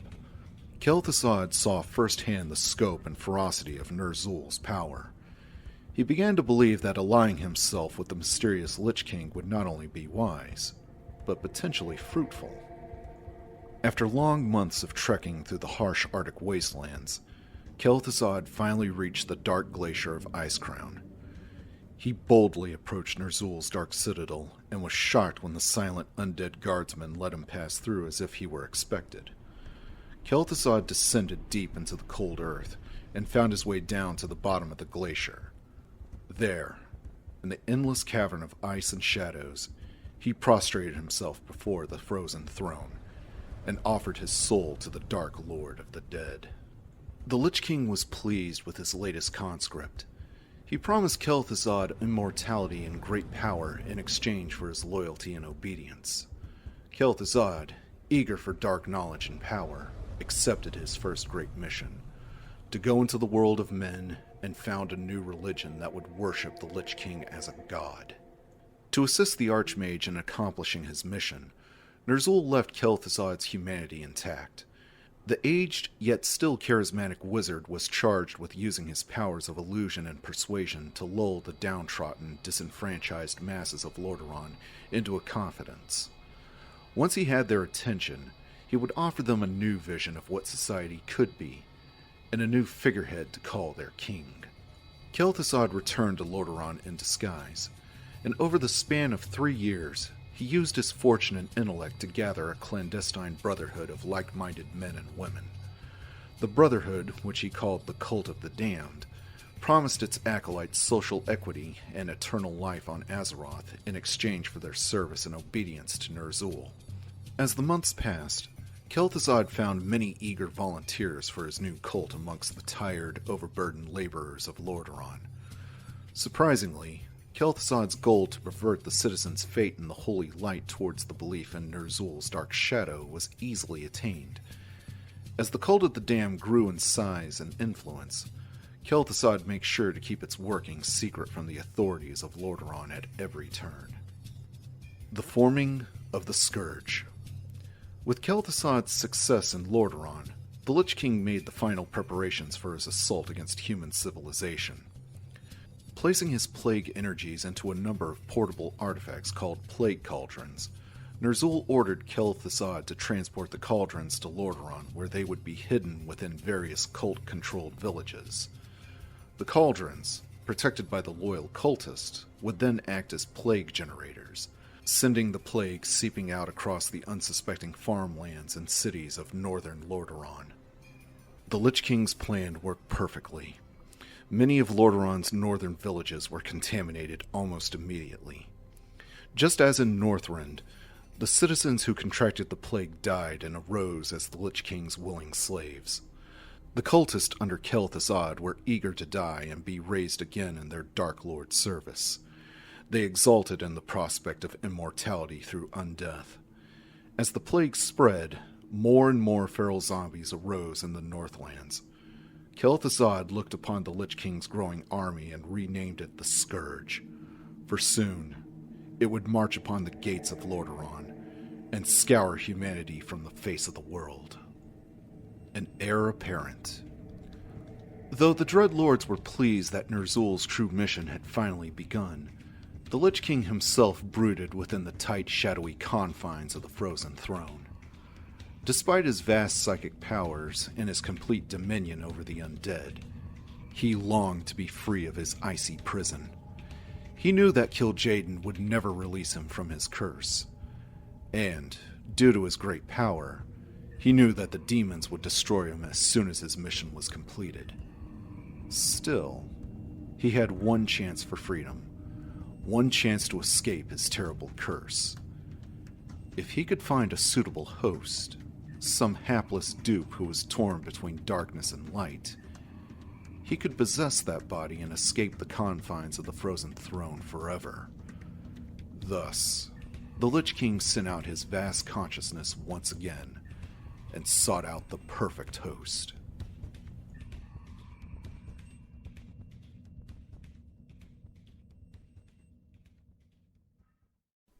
Undead Hero Units. The Lich. While on Draenor, Ner'zhul commanded a number of Orcish warlocks and spell-wielding Death Knights. Yet, when Kil'jaeden and the Legion captured those sorcerers after that world's destruction, they were transformed into twisted, spectral aberrations of their former selves. These newly born liches possessed tremendous magical powers, yet their immortal undead bodies were bound to the iron will of Ner'zhul. As payment for their undying loyalty to Ner'zhul, the Lich King granted them control over the furious elements of Northrend. Now, the Liches wield frost magic along with their own considerable necromantic spells. Frost Nova. Liches can call upon the freezing energies of Northrend to do their bidding. Using a single enemy as the focal point for their dire spell, Liches can cast an explosion of frost to burst from the targeted creature that will damage everything around it. Creatures harmed in this way have trouble moving, incapacitated by the freezing ice that stiffens their joints. Frost Armor. An allied creature can be encased in a protective armor of ice. Creatures attacking the frost armor have difficulty moving due to the jolt of freezing cold that moves through their bodies. Dark Ritual. By destroying one of his own minions, the Lich is able to absorb the energies of his lesser comrade, replenishing his dark magical powers. The Lich can then absorb the energies of his undead army by casting a dark ritual on them. Although this destroys the Lich's lesser comrades, it releases their energies back into the Lich, and thereby replenishes the Lich's power. Death and Decay. The swirling negative energies known as the Death and Decay spell are favored by the Liches for their power to decompose, rot, and destroy everything within them. Not even the strongest warriors or the most durable structures can stand the full effects of Death and Decay. The Death Knights. Death Knights were once heroic, virtuous defenders of humanity. However, they were corrupted by the subtle machinations of the Lich King and lured to his dark standard. These former heroes were given untold power and the promise of immortality in exchange for their loyalties. Although they retained their humanity, their twisted souls were bound to the Lich King's will for all time. Bestowed with black vampiric rune blades and shadowy steeds, the Death Knights now serve as the Scourge's mightiest generals. Death Coil. Death Knights can call upon the forces of darkness at will, causing bolts of death to issue forth from their hands. While doing considerable damage to the Death Knight's enemies, the Death Coil also heals their undead brethren. Death Pact. Through the sacrifice of his followers, a Death Knight can absorb their unholy energies and convert them into health for himself. Animate Dead. Without a doubt, the most horrific power at the Death Knight's disposal is their ability to raise recently slain corpses into an army of the undead, no matter what their allegiance in life may have been. Though they are brought back for a time, the Death Knight's recalled warriors will eventually fall, never to be raised again. Unholy Aura. All Death Knights can learn to exude a dark, raging battle aura that causes all allied creatures around them to move and regenerate life more quickly. The Dreadlords. Dreadlords are incredibly powerful demons who wield the powers of darkness and mental domination. These cunning, malefic demons once served as the demon Kil'jaeden's most trusted lieutenants. Yet at Kil'jaeden's request, the vampiric Dreadlords were sent to watch over the Lich King Ner'zhul and ensure that he carried out his orders to sow chaos in the mortal world. Though Dreadlords have been known to revel in the gore of single combat, they generally prefer to manipulate and beguile their enemies from the shadows. Carrion Swarm. Dreadlords control the creatures of the night, and some of them have even mastered the ability to call forth swarms of bats and insects to strike at their unsuspecting enemies. Sleep. Through the mastery of subversion and hypnosis, Dreadlords have learned to put their enemies into a sudden trance-like sleep. Though this mystical sleep will wear off in time, a sharp jab from either a friend or an enemy will always awaken the hapless sleeper. Vampiric Aura. Those who are fortunate enough to have a powerful dreadlord as an ally can gain access to the benefits of his vampiric aura. This dark, unholy aura causes the dreadlord's allies to actually gain life by spilling the blood of their enemies. Inferno. The dreadlord marks the pinnacle of his dark powers with the devastating ability to summon a fiery infernal. At his call, the infernal will streak down from the sky, stunning and wounding nearby enemy forces when it crashes to the earth. The infernal, engulfed in searing flame, will then rise to do the dreadlord's bidding. Common undead units. The Acolytes. Acolytes are human beings who have given themselves over to the power of Ner'zhul and the Scourge. These bitter, fanatical men and women will stop at nothing to promote the Lich King's will and maintain the secrecy and dominance of the Cult of the Damned. They view their own deaths and the possibility of becoming undead as the ultimate rewards for the service to Ner'zhul. Unsummon. The unsummoning of buildings allows the Acolytes of the Scourge to reduce fully constructed buildings to their base forms of matter and energy. Some of this matter and energy is lost in the conversion, however, as are most things that are pulled through the great dark beyond. Sacrifice. Acolytes who wish to serve as the eyes and ears of Ner'zhul are capable of shedding their bodies and taking on the forms of invisible shades. Ghouls. Ghouls are the basic warriors of the undead Scourge.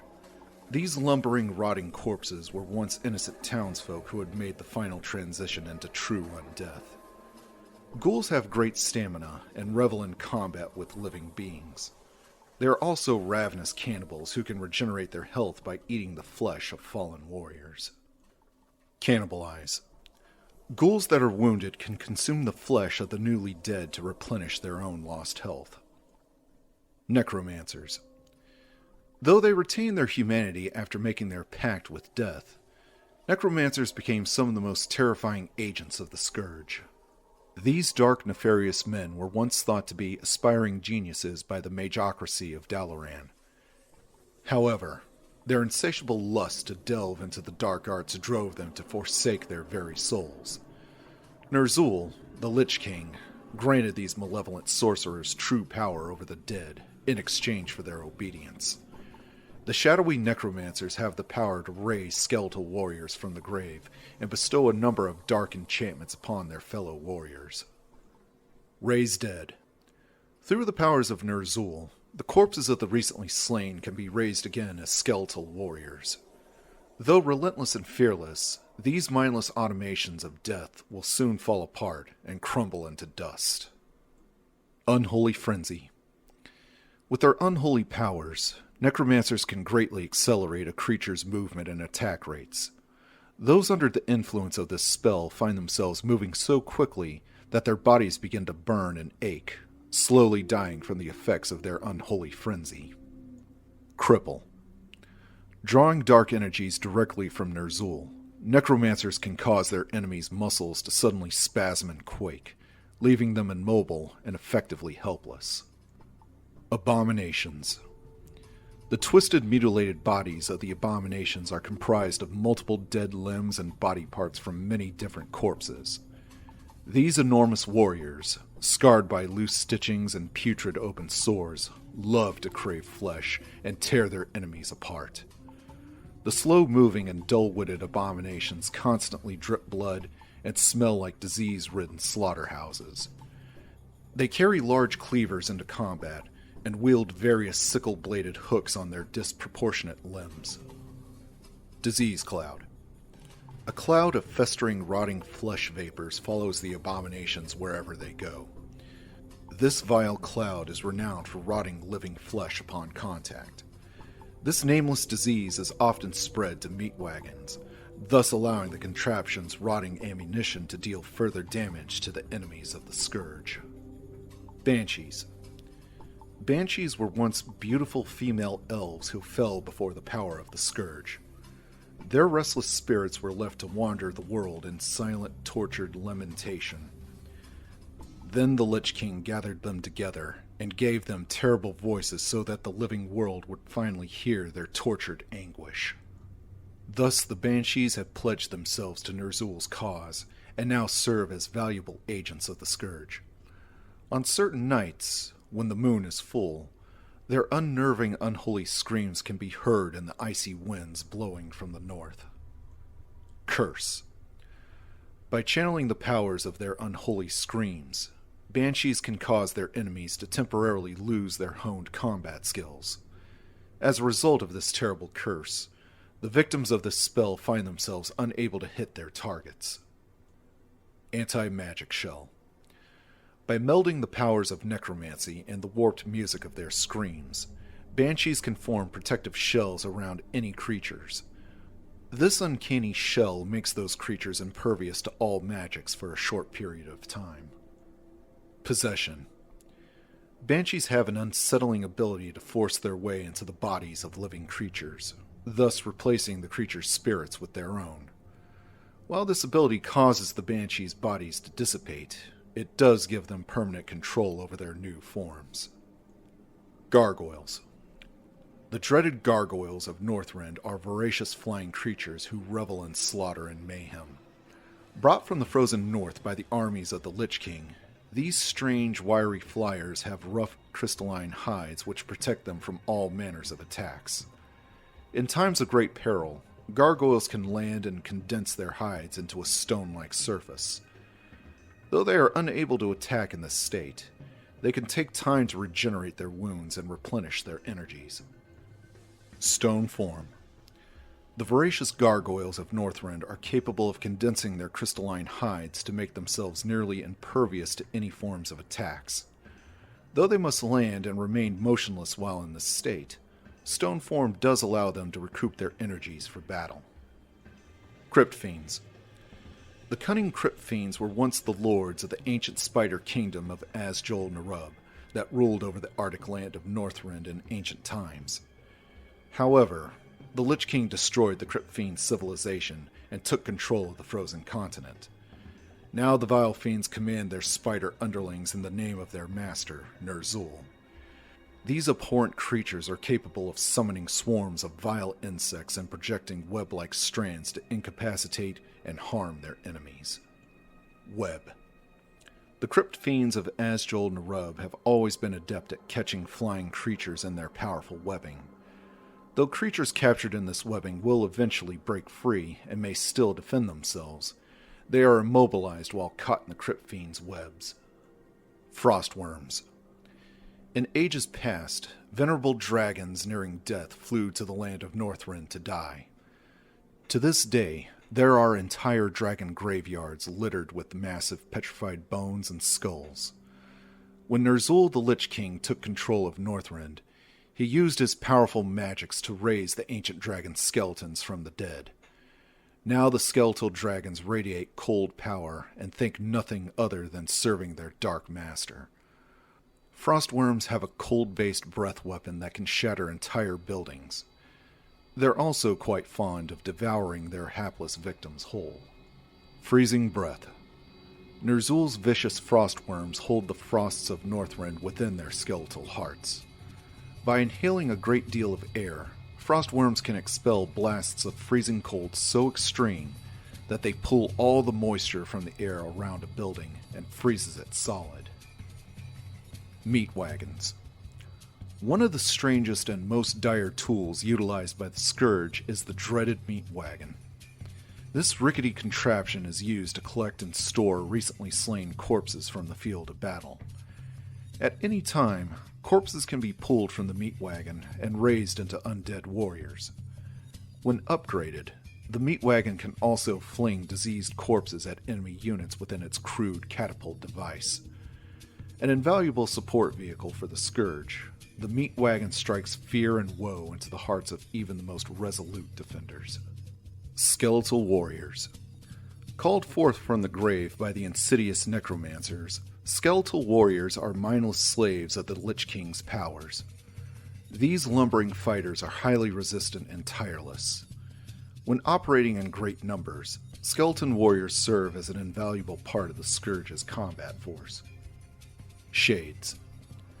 Called forth from the depths of the sacrificial pits, Shades are vile, wraith-like creatures who exist only to serve their dark lord, Ner'zhul. The invisible shades are virtually undetectable by normal sight, making them ideal scouts and spies for the Scourge. Though they cannot attack the living, they are still considered valuable assets to the Lich King's forces. Undead structures. Necropolis. The necropolis serves as the central command structure of the undead army. Lumber harvested by the ghouls is processed, and loyal acolytes trained for tasks for their undead masters. Even when unattended, the vengeful spirits of the dead protect the necropolis from enemy attackers. In time, this structure can be further modified to become the halls of the dead. Crypts. At this site, undead minions are summoned into the service of the Scourge. Here, gargoyles are made animate and given deadly attack capabilities. Ghouls are trained to cannibalize fallen foes to renew strength, and crypt fiends are empowered to cast their inescapable webs. Graveyards. Servants of the undead tirelessly study the arcane arts in an effort to imbue weapons and armor with unholy power. The graveyard, like the necropolis, is able to process lumber for weapon and armor construction.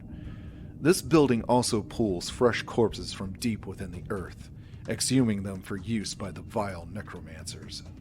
Ziggurats. These towers of the ancient spider kingdom of Azjul Nerub are called into service once again to provide a source of raw energy for undead forces. Several ziggurats are required to sustain a high number of Scourge warriors. In time, these towers can be further empowered to provide protection. Spirit towers. Once infused with the restless spirits of the vengeful dead, spirit towers present a formidable defense. The wraiths of the tower attack with supernatural efficiency and quickly add enemy forces to the ranks of the dead. Multiple towers in an undead city will chill the heart of even the most courageous foe. Halls of the Dead. As the presence of the undead in the living world grows stronger, further modifications to the command structure become necessary. Transforming a necropolis into the Halls of the Dead gives the Scourge power to raise more ancient structures and advance their cruel efficiency. With continued advancement, the Halls of the Dead may be further modified. Temple of the Damned.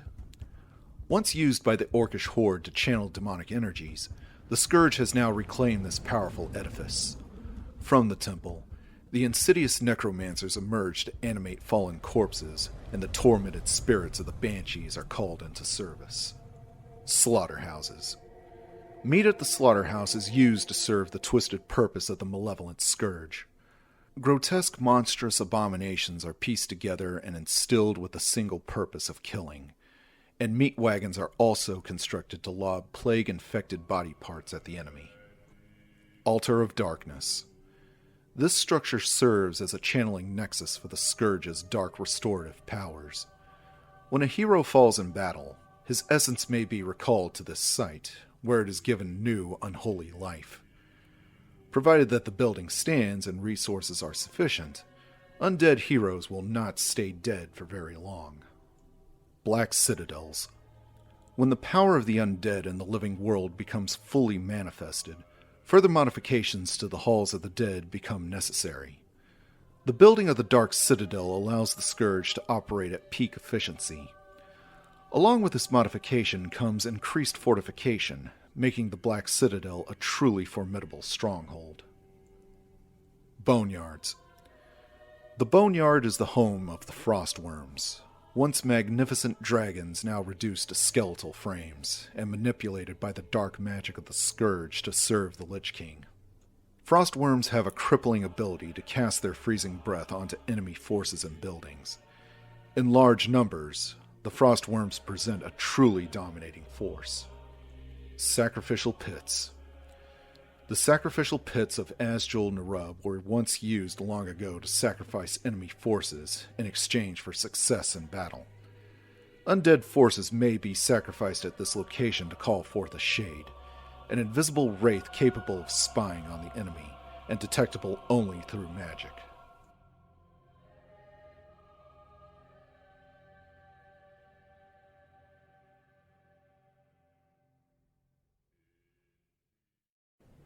Part 4. Night Elves, the Sentinels. The history of the Night Elves. The Kalderae and the Well of Eternity.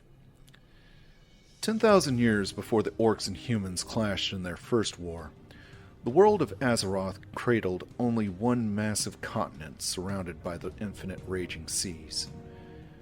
That landmass, known as Kalimdor, was home to a number of various races and creatures, all vying for survival amongst the savage elements of the waking world. At the dark continent's center was a mysterious lake of incandescent energies. The lake, which would be later called the Well of Eternity, was the true heart of the world's magic and natural power. Drawing its energies from the infinite great dark beyond the world, the well acted as a mystical font, sending its potent energies out across the world to nourish life in all its wondrous forms. In time, a primitive tribe of nocturnal humanoids cautiously made their way to the edges of the mesmerizing enchanted lake.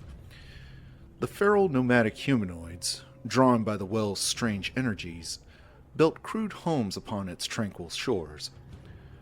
Over time, the well's cosmic power affected the strange tribe, making them strong, wise, and virtually immortal. The tribe adapted the name Kalderae, which meant children of the stars in their native tongue. To celebrate their budding society, they constructed great structures and temples around the lake's periphery.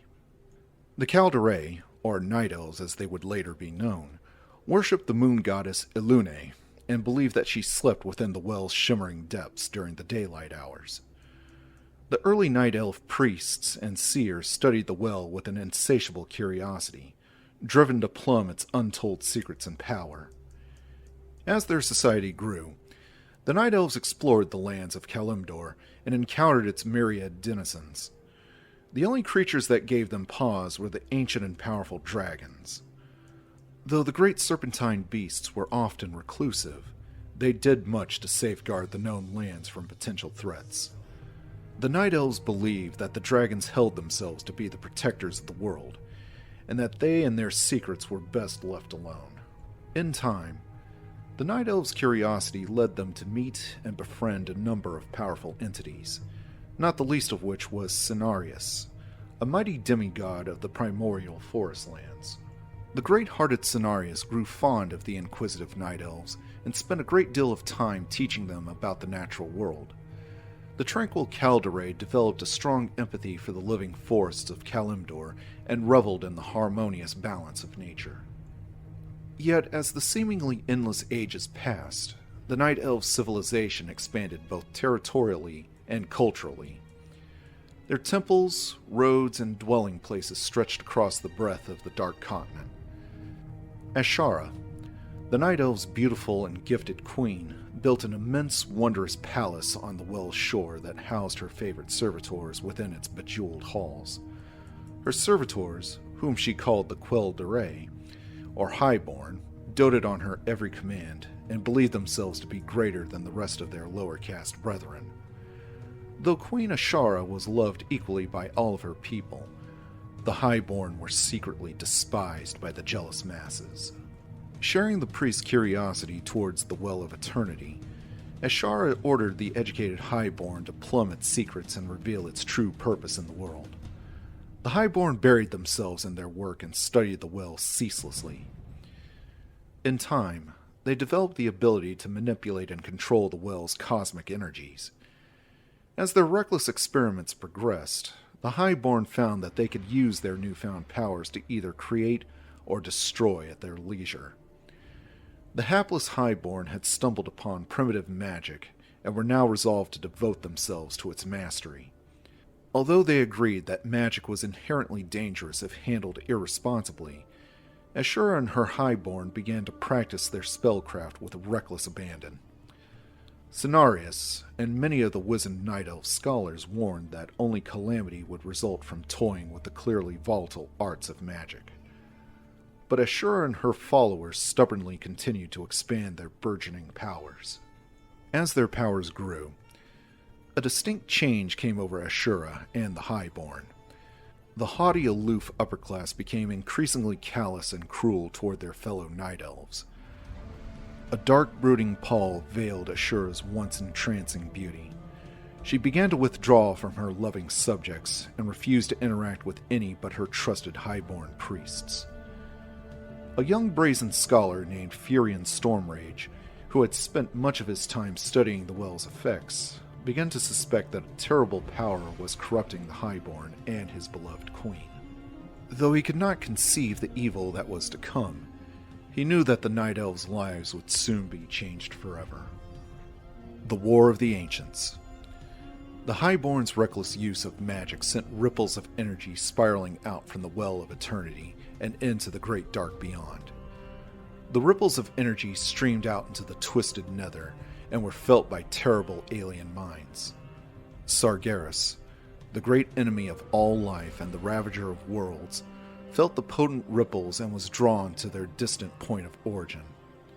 Spying the primordial world of Azeroth and sensing the limitless energies of the Well of Eternity, Sargeras was consumed by an insatiable hunger. The great dark god of the nameless void resolved to destroy the fledgling world and claim its energies as his own. Sargeras gathered his vast demonic army, known as the Burning Legion, and made his way towards the unsuspecting world of Azeroth. The Legion, comprised of 1,000,000 screaming demons, all ripped from the far corners of the universe, roiled and burned at the very thought of conquest.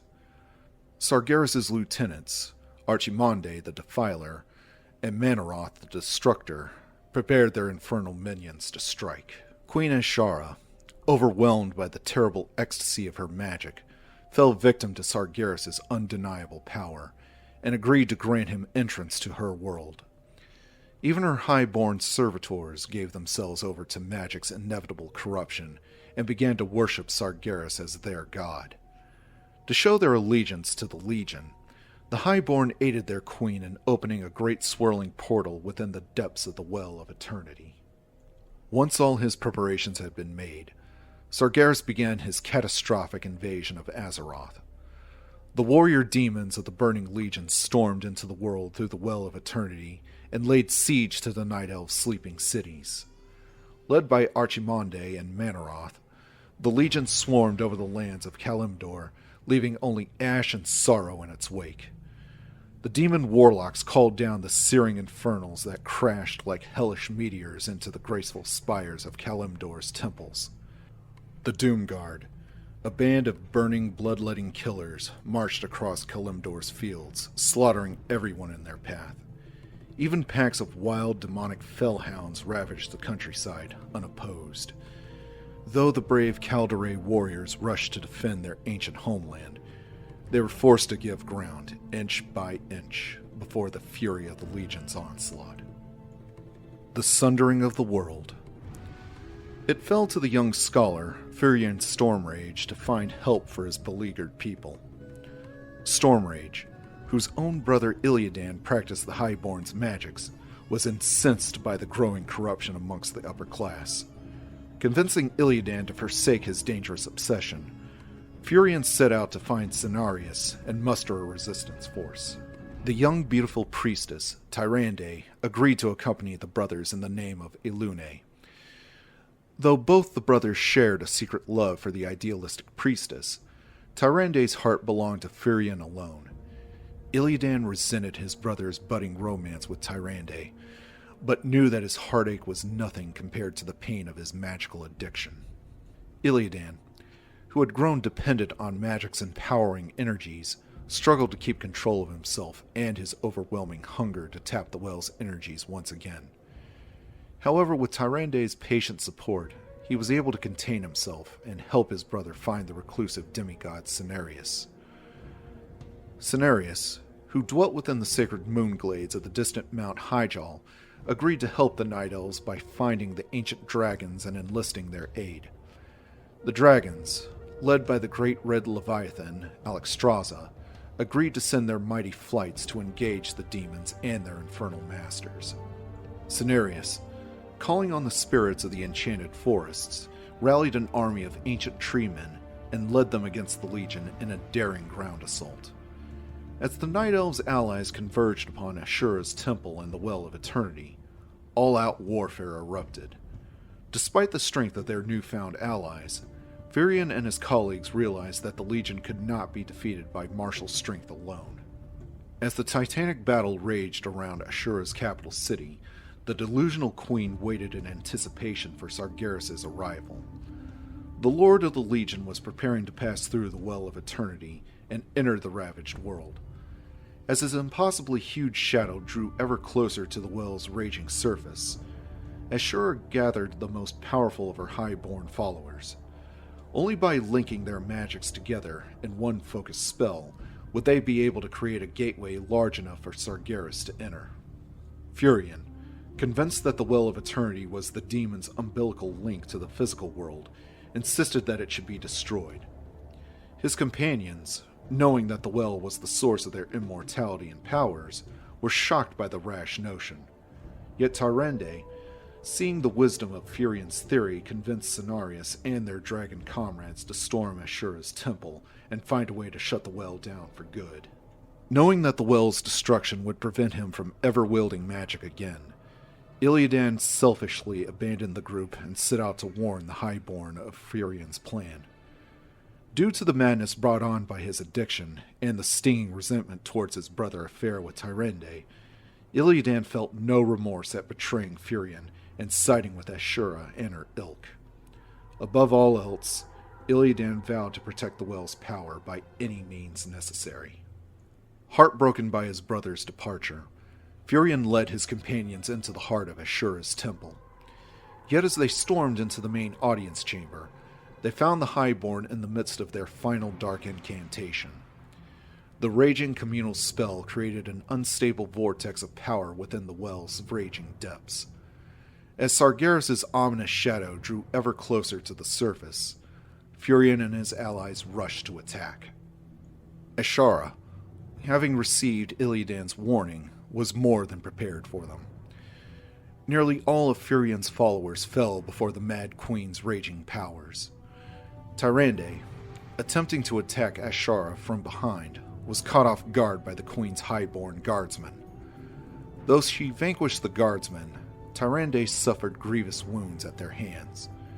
Seeing his love fall, Firion went into a murderous rage and resolved to end Ashura's life.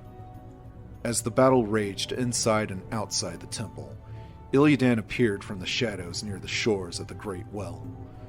Producing a set of specially crafted vials, Illidan knelt and filled each with the well's shimmering waters. Convinced that the demons would crush the Night Elf civilization, he planned to steal the sacred waters and keep the energies for himself. The ensuing battle between Firion and Ashura threw the Highborn's carefully crafted spellwork into chaos. The unstable vortex within the well's depths finally exploded and ignited a catastrophic chain of events that would sunder the world forever. The massive explosion rocked the temple to its foundations and sent massive quakes ripping through the tortured earth. As the horrific battle between the Legion and the Night Elves' allies raged above and around the ruined capital city, the surging Well of Eternity buckled in upon itself and collapsed. The resulting catastrophic explosion shattered the earth and blotted out the skies. Mount Hyjal and Illidan's Gift. As the aftershocks from the well's implosion rattled the bones of the world, the seas rushed in to fill the gaping wound left in the earth. Nearly 80% of Kalimdor's landmass had been blasted apart, leaving only a handful of separate continents surrounding the new raging sea. At the center of the new sea, where the Well of Eternity once stood, was a tumultuous storm of tidal fury and chaotic energies. This terrible scar, known as the Maelstrom, would never cease its furious spinning. It would remain a constant reminder of the terrible catastrophe and the utopian era that had been lost forever.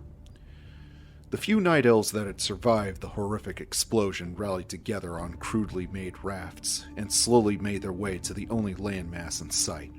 Somehow, by the graces of Elune, Firion, Tyrande, and Cenarius had survived the Great Sundering.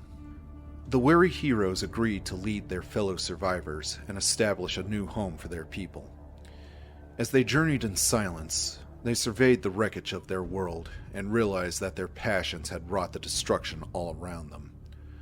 Though Sargeras and his legion had been ripped from the world by the well's destruction, Furion and his companions were left to ponder the terrible cost of victory. It was clear that Ashara and her elite highborn followers had been smashed to the bottom of the raging sea. Still, there were many highborn amongst the survivors who made their way to the shores of the new land. Though Furion mistrusted the highborn's motivations, he was satisfied that they could cause no real mischief without the well's energies. As the weary mass of night elves landed upon the shores of the new land, they found that the holy mountain, Hyjal, had survived the catastrophe. Seeking to establish a new home for themselves, Furion and the night elves climbed the slopes of Hyjal and reached its windswept summit. As they descended into the wooded bowl nestled between the mountain's enormous peaks, they found a small, tranquil lake. To their horror, they found that the lake's waters had been fouled by magic. Illidan, having survived the sundering as well, had reached the summit of Hyjal long before Furion and the Night Elves. In his mad bid to maintain the flows of magic in the world, Illidan had poured his vials, containing the precious waters from the Well of Eternity, into the mountain lake.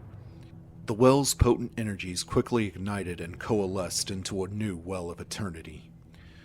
The exultant Illidan, believing that the new well was a gift to future generations, was shocked when Furion hunted him down.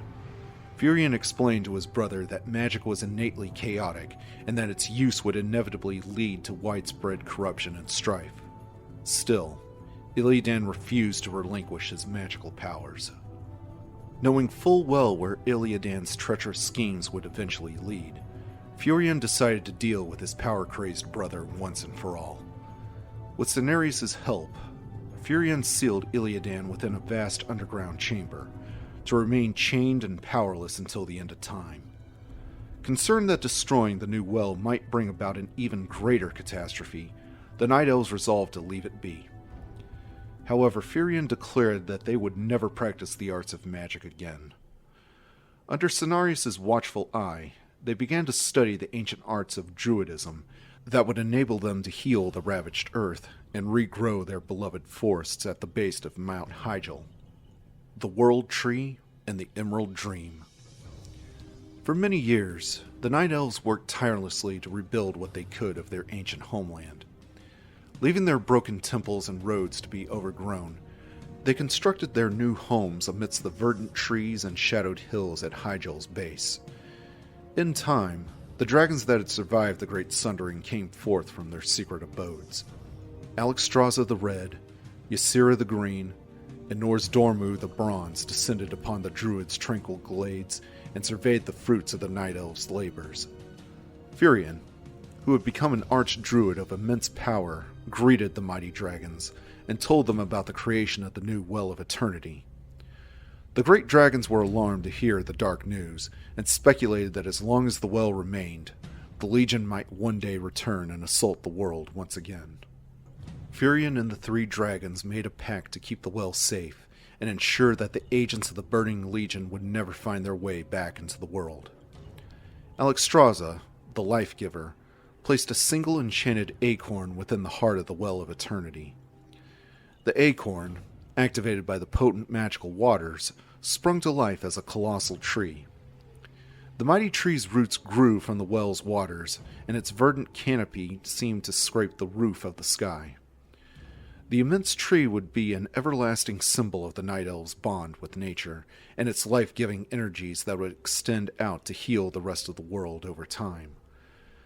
The Night Elves named their world tree Nordrassil, which meant Crown of the Heavens in their native tongue. Nosdormu, the Timeless, placed an enchantment upon the world tree that ensured that as long as the colossal tree stood, the Night Elves would never age or fall prey to sickness or disease. Ysera, the Dreamer, also placed an enchantment upon the world tree by linking it to her own realm, the ethereal dimension known as the Emerald Dream. The Emerald Dream, a vast ever-changing spirit world, existed outside the boundaries of the physical world. From the dream, Ysera regulated the ebb and flow of nature and the evolutionary path of the world itself. The Night Elf druids, including Furion himself, were bound to the dream through the World Tree. As part of the mystical pact, the druids agreed to sleep for centuries at a time, so that their spirits could roam the infinite paths of Ysera's dreamways. Though the druids were wary of losing so many years of their lives to hibernation, they selflessly agreed to uphold their bargain with Ysera. The exile of the High Elves. As the centuries passed, the Night Elves' new society grew strong and expanded through the budding forest that they came to call Ashenvale. Many of the creatures and species that were abundant before the Great Sundering, such as the furbolgs and the quillboars, reappeared and flourished in the land. Under the Druids' benevolent leadership, the Night Elves enjoyed an era of unprecedented peace and tranquility under the stars. However, many of the original Highborn survivors grew restless. Like Illiadan before them, they fell victim to the withdrawal that came from the loss of their coveted magics.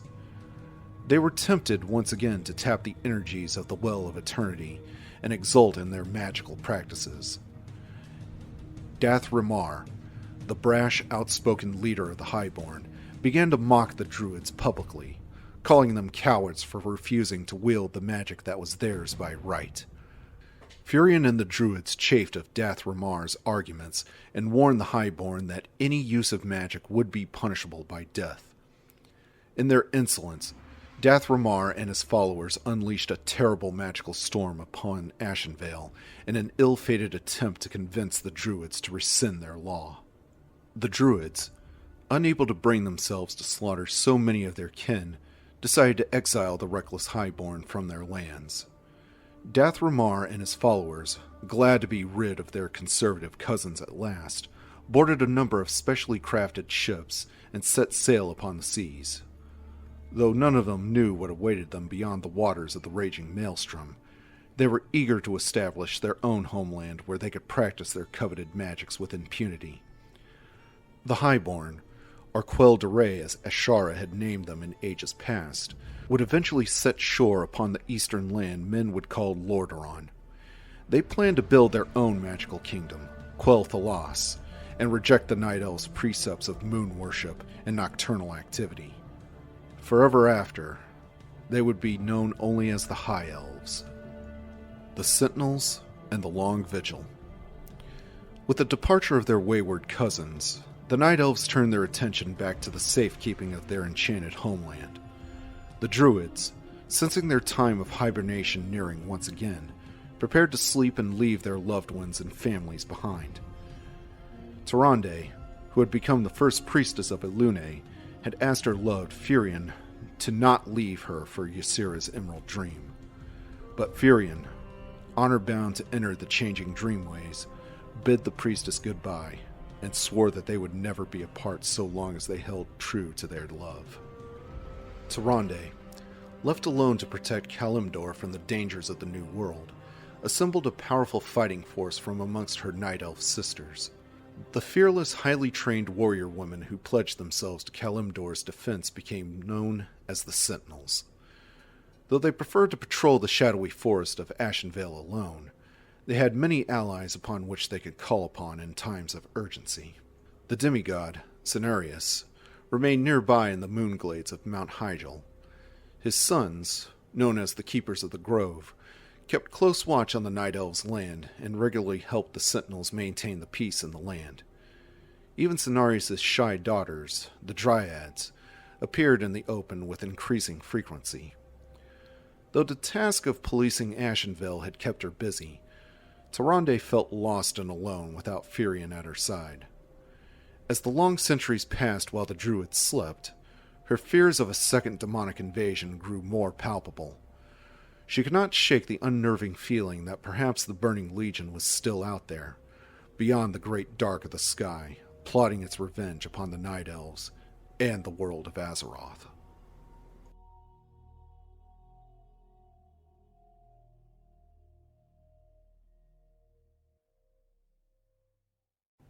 Night Elf Hero Units. Keepers of the Grove. The enchanted keepers are the favored sons of the demigod Cenarius. Like their lesser dryad sisters, the keepers appear to be half night elf and half stag. They have enormous antlers and manes of leaves that flow down their backs. Their right hands are disfigured and twisted like the gnarled root claws of the treants. Keepers possess many strange powers over nature and the animals. Though they typically remain within the sacred moonglades of Mount Hyjal, the keepers always heed the call to arms when the lands of Kalimdor are threatened. Entangling roots. The sons of Cenarius are favored with the ability to cause roots to erupt from the ground and entrap enemy forces. These roots not only keep the enemy immobile, but also inflict damage. Force of nature. This ability allows the keeper to call forth allies from the surrounding forests. These stout treants will do as the keeper wills until the magic that animates them expires and the trees return once more to the earth. Aura of Thorns. While this aura is active, any forces that engage the keeper or his allies in hand-to-hand combat will be damaged by a druidic flurry of razor-sharp thorns and brambles. Tranquility. In a demonstration of his ultimate communion with nature, the keeper may call down a mighty shower of rain that will restore health to all friendly forces within its range for its entire duration. The keeper is also healed by the majestic powers of nature that are unleashed. Priestesses of the Moon. The fearless leaders of the Sentinel Army, the Priestesses of the Moon, epitomize the power and grace of their race's ancient moon goddess, Elune. The Priestesses, equipped with silvery glowing armor, ride the fearless frost-saber tigers of Winterspring into battle. Charged with the safekeeping of the Night Elf lands and armed with magical energy bows, the Priestesses will stop at nothing to rid their ancient land of evil. Shadow Meld. Empowered by the goddess Elune, Night Elf warriors possess the ability to completely blend in with their surroundings between sunset and sunrise, rendering them completely invisible to their enemies. However, this effect can only be achieved while the warriors are standing completely still. Scout. The Scout is an owl that may be sent to any area of the map for observational purposes, and to reveal invisible enemies. However, the owl's observations will only be visible for only a limited amount of time. Searing Arrows. Calling upon the powers of the moon goddess Elune to imbue her arrows with searing magical energy, the priestess is able to fire deadly volleys at any foe. True Shot Aura. The commanding presence of the priestess boosts the morale of her warriors, enabling their attacks to strike with heightened accuracy and power.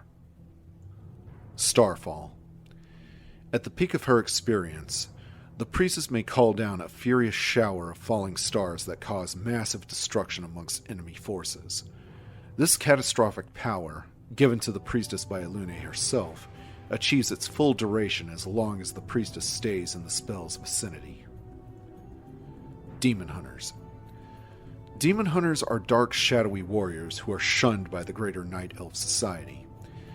They made a pact long ago to fight against the forces of chaos using its own terrible powers against it. These mysterious warriors ritually blind themselves so that they can develop spectral sight that enables them to see demons and undead with greater clarity. They wield demonically charged war blades in battle, and even call upon demonic energies to augment their formidable combat skills. Although they are counted as some of the mightiest warriors within Night Elf society, the Demon Hunters are always maligned and misunderstood for making their selfless pact with darkness. Evasion. With evasion, the Demon Hunter gains the advantage of being able to dodge enemy strikes. Although this doesn't work against every strike, it is nonetheless a powerful defensive tactic. Immolation. The Demon Hunter's mastery of dark powers enable him to create a fiery shell around his body that inflicts damage on nearby enemies. This ability, however, takes tremendous concentration to use, and will quickly drain the Demon Hunter of power if used too often. Mana Burn. The Demon Hunter may channel his demonic energies into a bolt of negative energy that'll burn away an enemy's mana reserves. Metamorphosis. At the height of his powers, the demon hunter may change into a demon form for a limited amount of time. While in this form, the demon hunter not only possesses the ability to hurl fireballs, but also enjoys increased regeneration and health as well. Night Elf Common Units. Wisps. Wisps are ancient spirits of nature that inhabit the forest lands of Kalimdor. Legends say that wisps are actually the disembodied spirits of deceased night elves, but these rumors have yet to be proven. The wisps act in a unison with the night elves and serve to strengthen the demigod-like trees known as the Ancients. Beckoned by the night elves, wisps are capable of animating various trees and expanding themselves into rough-hewn structures of living wood and stone. Detonate. All wisps possess the ability to self-terminate, negating any magical effects in the immediate area, and draining enemy forces within the vicinity of mana. Renew. This ability allows the wisp to use its healing powers to mend friendly night elf structures and mechanical units. This ability costs a minimal amount of gold and lumber, however. Archers. Archers compose the first rank of the Sentinel Army. These brave warrior women are expert marksmen and use the concealing forest of Kalimdor to their advantage. Their lightning-quick ambushes are legendary, for few warriors can match the proud archer's speed and cunning. Like all night elf women, archers have the ability to shadow meld at night. Huntresses. Huntresses are the elite cadre of the Sentinel Army. Drawing their strength from the moon goddess Alune, these warrior women ride the feral night saber panthers into battle. Huntresses are strong and swift, and merciless to those who would defile the sanctity of Ashenvale Forest. Like the archers, huntresses are able to shadow meld at night. Sentinel. This ability allows the huntress to see through the eyes of her owl familiar, allowing her to spy on enemy positions. The owl will perch at a tree permanently, unless of course the tree is destroyed. Dryads. The enchanted dryads are the daughters of the demigod Cenarius. The playful, frolicking creatures vaguely resemble centaurs, their cursed cousins, but have bodies more akin to woodland fauns. Swift and sure, the dryads are at peace with all of the children of the forest. Though they abhor unnecessary violence, the dryads will defend the wildlands of Kalimdor with their lives if need be. Abolish magic. The daughters of Cenarius gain the ability to abolish all harmful magic and undo the works of enemy sorcerers who recklessly wield their powers in an affront to nature. Magic immunity. With this ability, the Dryad herself is immune to magic in all forms. This is an innate ability that does not rely upon stored mana and doesn't diminish over time. Druids of the Claw. These ancient druids have adopted the totem of the bear and use the powers of their totem to defend their society from any external threats. When not in hibernation, they are fond of assuming bear form and roaming in seclusion through the wildlands of Kalimdor. When riled, the druids of the Claw display ferocious power and stamina. Their magical spells augment their allies' fighting skills and bravery as well. Bear form. The power of their spirit totem allows the druids of the Claw to assume the form of a mighty bear. In battle, the ferocity of these beasts is legendary. Rejuvenation. This power allows the druid of the Claw to heal over time. This ability may be used on the druid himself, or on nearby allies who have been wounded over the course of battle. Roar. Tapping into the primal forces of nature and the raw power of his totem, the Druid of the Claw can roar during battle, encouraging his allies to inflict increased damage upon the enemy. Druids of the Talon. These secretive druids have adopted the totem of the Stormcrow. Their primary role in society is information gathering and intelligence. They have the ability to transform into Stormcrows and fly over the field of battle to scout and deliver orders to distant troops. Their magical abilities are capable of channeling even the winds to fight against the enemies of Kalimdor. Crow form. The Druid of the Talon may use this power of his spirit totem to transform into a giant storm crow. While in this form, the Druid can fly, enabling him to cross almost any terrain. Cyclone. Using his totem's power to channel the chaotic forces of the wind, the Druid of the Talon may create a furious cyclone that'll lift enemy forces high into the air and then drop them back onto the ground, where they will be slowed for a limited amount of time. Fairy Fire. This ability, when cast, strips an enemy unit of its armor for a limited duration of time. While the spell is active, the Druid may observe the enemy no matter how great a distance may separate them. Treant. Treants are enormous enchanted beings whose bodies are born of the living trees of Kalimdor. They guard the forests of Kalimdor and are counted as some of the eldest beings alive. Treants are tremendously strong and resilient to even the strongest blows.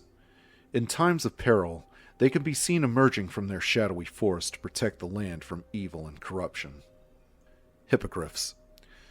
Hippogriffs are ancient magical beasts whose bodies resemble both stags and ravens. They patrol the skies above Kalimdor and viciously attack any enemies of the wilds that they encounter. The intelligent hippogriffs have given their allegiance to the Night Elves in honor of Cenarius, demigod who stands as their protector of nature and all of its creatures. Hippogriff Riders. In the heat of battle, Night Elf archers can call upon the mighty hippogriffs to carry them into the air. The archers who mount the flying beasts are capable of firing their arrows from the hippogriffs' backs. The brave creatures respond to the female riders as if they share an empathic bond. Chimeras. The mysterious chimeras of Ashenvale Forest are deadly territorial beasts who have developed an empathic bond with the Night Elf race. The fearsome two-headed chimeras fly above the dark forests, spewing forth their terrible breath upon all who would defy the sanctity of Kalimdor. Just the sight of these dark, massive beasts is enough to drive most enemies to retreat. Ballistae. Crafted from the sturdy ashenwood trees, the Night Elf's ballistae are deadly siege machines built to fling heavy bolts of ironwood at both enemy forces and structures. Ballistae are considered an invaluable asset to the Night Elf Sentinels due to their mobility and accuracy in tense combat situations. Night Elf Structures. The Tree of Life. The mighty Tree of Life is an enchanted sapling of the World Tree, Nordrassil, from which the Night Elves draw their life energies. This mysterious ancient is the key to the Night Elves' immortality and harmonious coexistence with nature.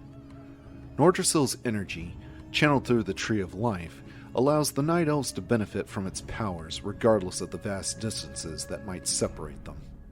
Eat Tree. The Night Elf Ancients possess the ability to consume nearby trees to restore vital health. When Ancients are being attacked, resorting to this technique can prove to be a powerful healing technique. Uproot. All Ancients may root and uproot at will. This ability provides the Ancients with the mobility to either attack or relocate when the need arises. Entangle Gold Mine. It is necessary for the Tree of Life to entangle a gold mine with its massive roots before nearby wisps will be able to harvest from it. As long as the mine is entangled, gold from the mine may be processed to fuel the Night Elf economy. Moonwells. Moonwells are hollowed repositories of the sacred waters of the Well of Eternity, the pool of energy that gives life to the mystical World Tree.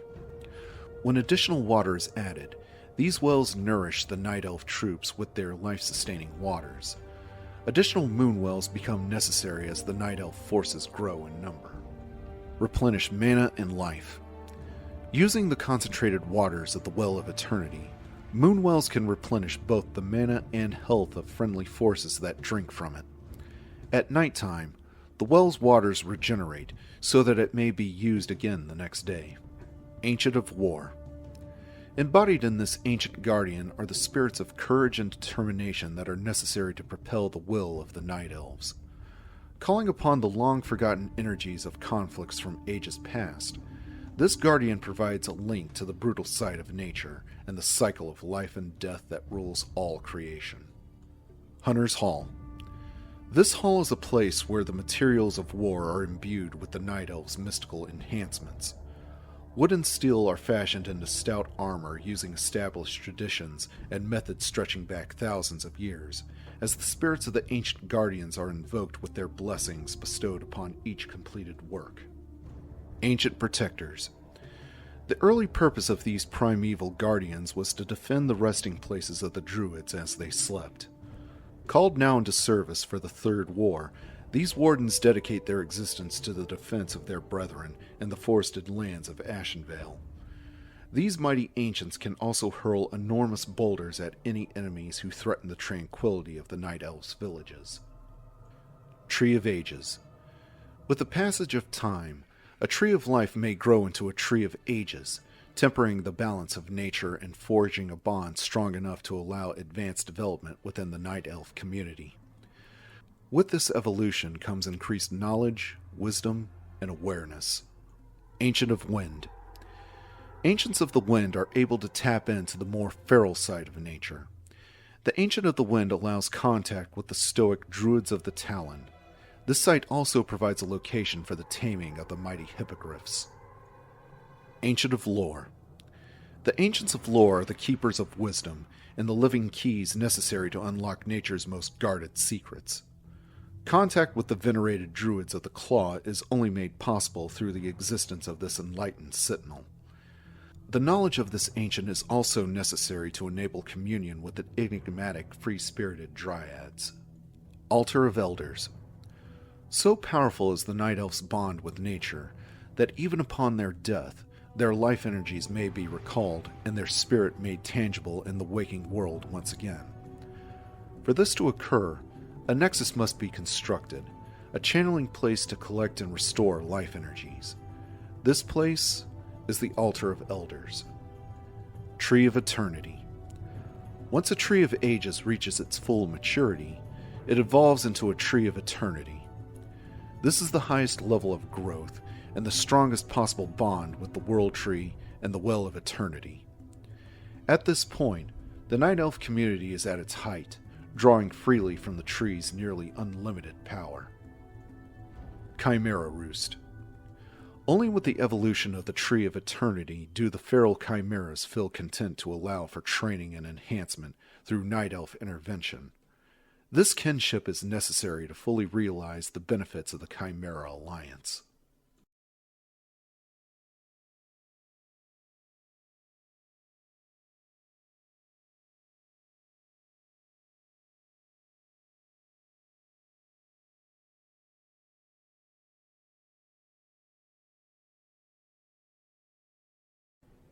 Part 5. Origin of the Burning Legion. The Titans and the Ordering. No one knows exactly how the universe began. Some theorize that a catastrophic cosmic explosion sent the infinite worlds spinning out into the vastness of the Great Dark.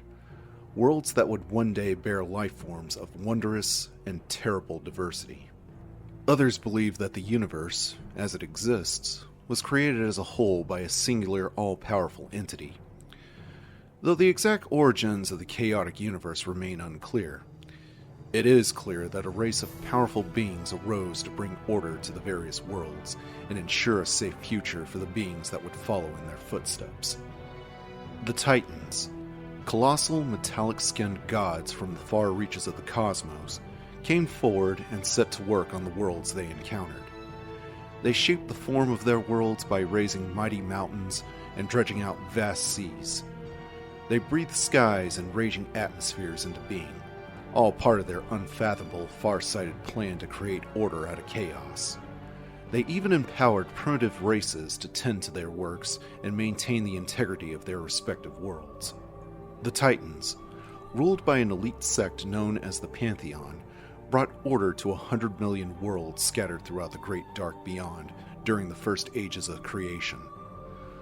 The benevolent Pantheon, seeking to safeguard their structured worlds, was ever vigilant against the threat of attack from the vile, extra-dimensional entities of the twisting Nether. The Nether, an ethereal dimension of chaotic magics that connected the myriad worlds of the universe together, was home to an infinite number of malefic demonic beings who sought only to destroy life and devour the energies of the living universe. The pure-hearted altruistic Titans, unable to conceive of evil or wickedness in any form, struggled to find a way to end the demon's constant threat. Sargeras and the Betrayal. To combat the demonic entities that made their way into the Titans' worlds from the twisting nether, the Pantheon elected their greatest warrior, Sargeras, to act as their first line of defense. Sargeras, a noble giant of molten bronze, carried out his duties for countless millennia, seeking out and destroying the demons wherever he could find them. Over the eons, Sargeras encountered two powerful demonic races, both of which were bent on gaining power and dominance over the physical universe. The Eridar, an insidious race of devilish sorcerers, used their warlock magics to enslave a number of worlds that they had invaded. The indigenous races of those worlds were mutated by the Eridar's chaotic powers and turned into demons themselves. Though Sargeras' nearly limitless powers were more than enough to defeat the vile Eridar, he was greatly troubled by the creature's corruption and all-consuming evil. Unable to fathom such depravity and spite, the great titan slipped into a brooding depression. Despite his growing unease, Sargeras sought to rid the universe of the warlocks for all time by trapping them within a vacuous corner of the twisting nether. As his confusion and depression deepened, Sargeras was forced to contend with another group intent on disrupting the Titan's order. The Nathrazim, a dark race of vampiric demons, also known as the Dreadlords, set out to conquer a populated world by possessing its inhabitants and turning them to the shadows.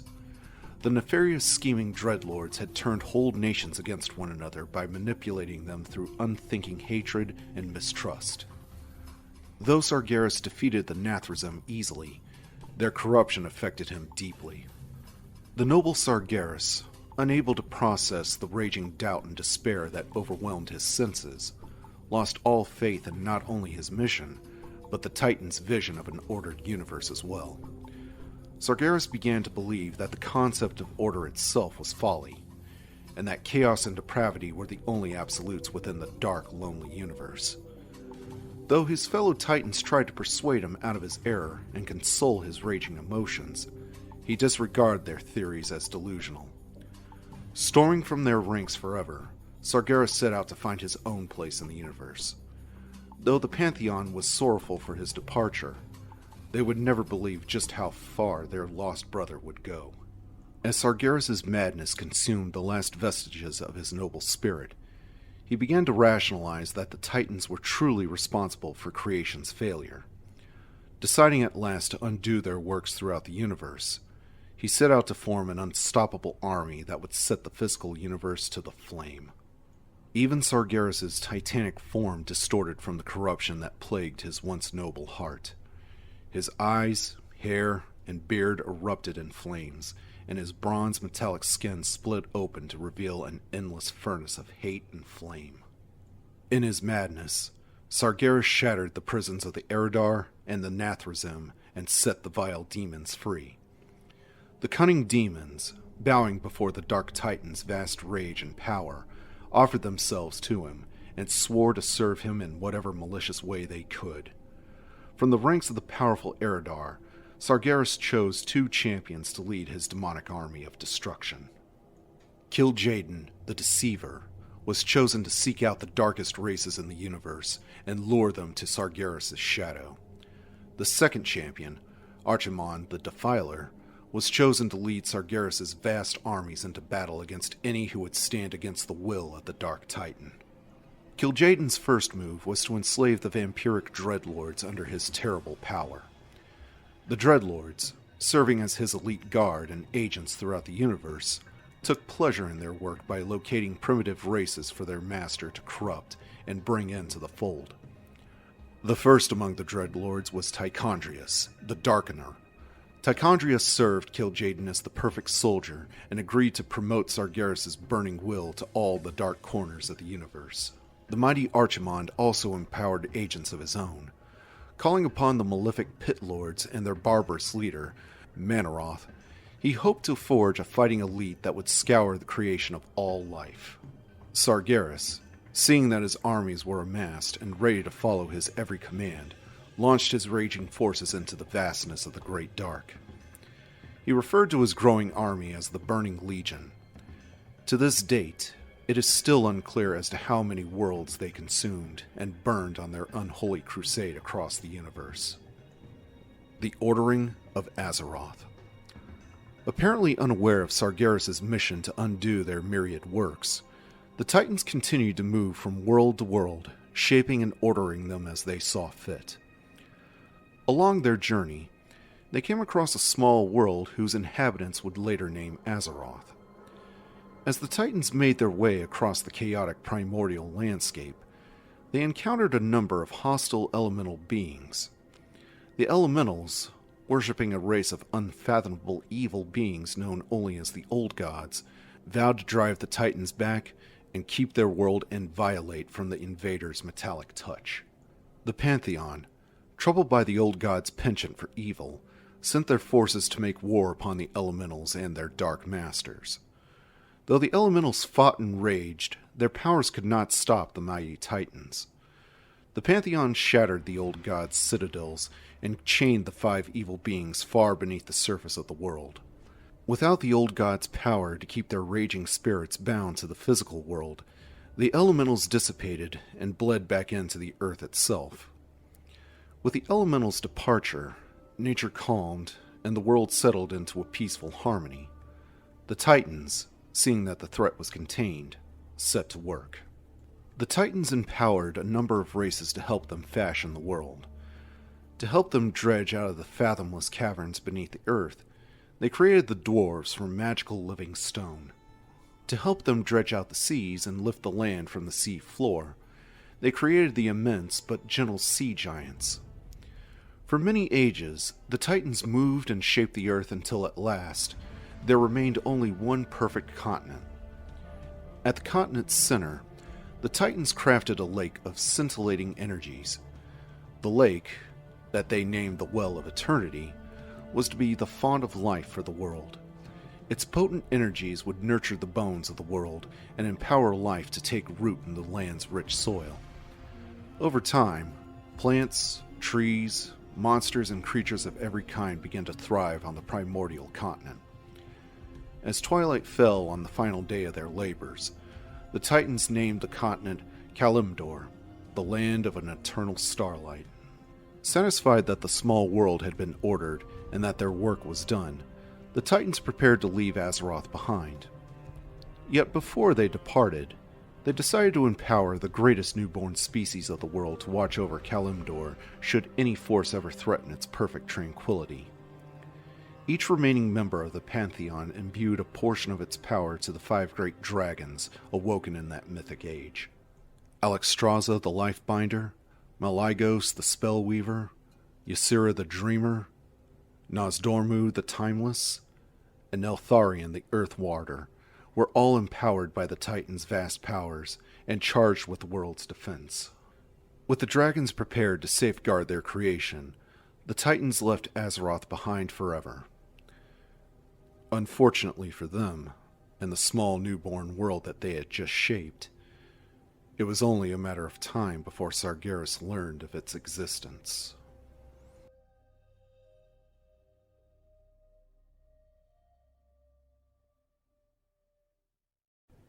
Demon units.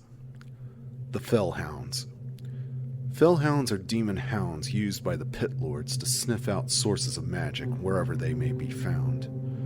Fellhounds, who feed upon magic itself, are fond of draining the energies of hapless wizards and then ripping their bodies to shreds.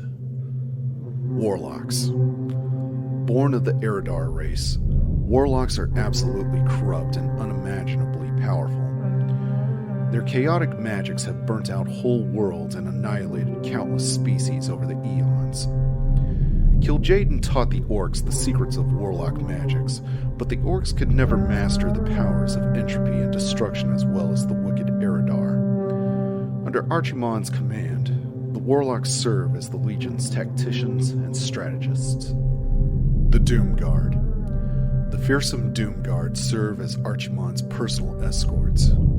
Although they are often called upon to perform a number of duties for the Legion, their loyalty lies with him alone. These monstrous fiery warriors are nearly immune to magic and can defeat entire armies with their sheer strength alone. The Pit Lords. The Pit Lords who serve under Manaroth are some of the most cruel, barbarous butchers to ever roam the travelers' wastes on the twisted nether. These hulking engines of hate and death love only to kill and bring sorrow to all living creatures. Fanatically loyal to Manaroth, the Pit Lords will stop at nothing to see the will of the Legion upheld. Infernals. These mindless giants of flame and fury are summoned by the Warlock's Inferno spell. Falling to Earth as green molten meteorites, Infernals exist only to destroy every living thing in their path. Though their lifespans are limited, the mighty Infernals have been known to destroy entire cities before their energies dissipated back into the great dark beyond.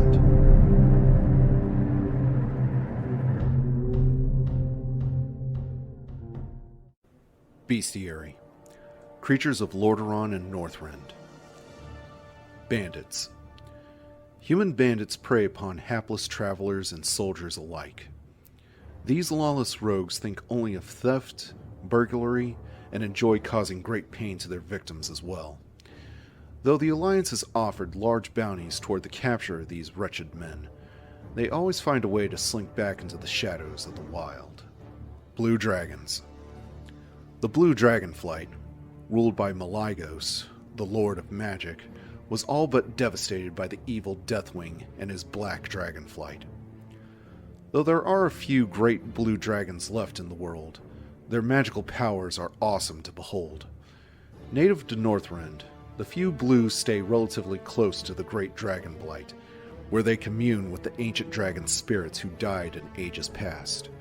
Their freezing breath and gargantuan claws have been the death of many hapless travelers in Northrend.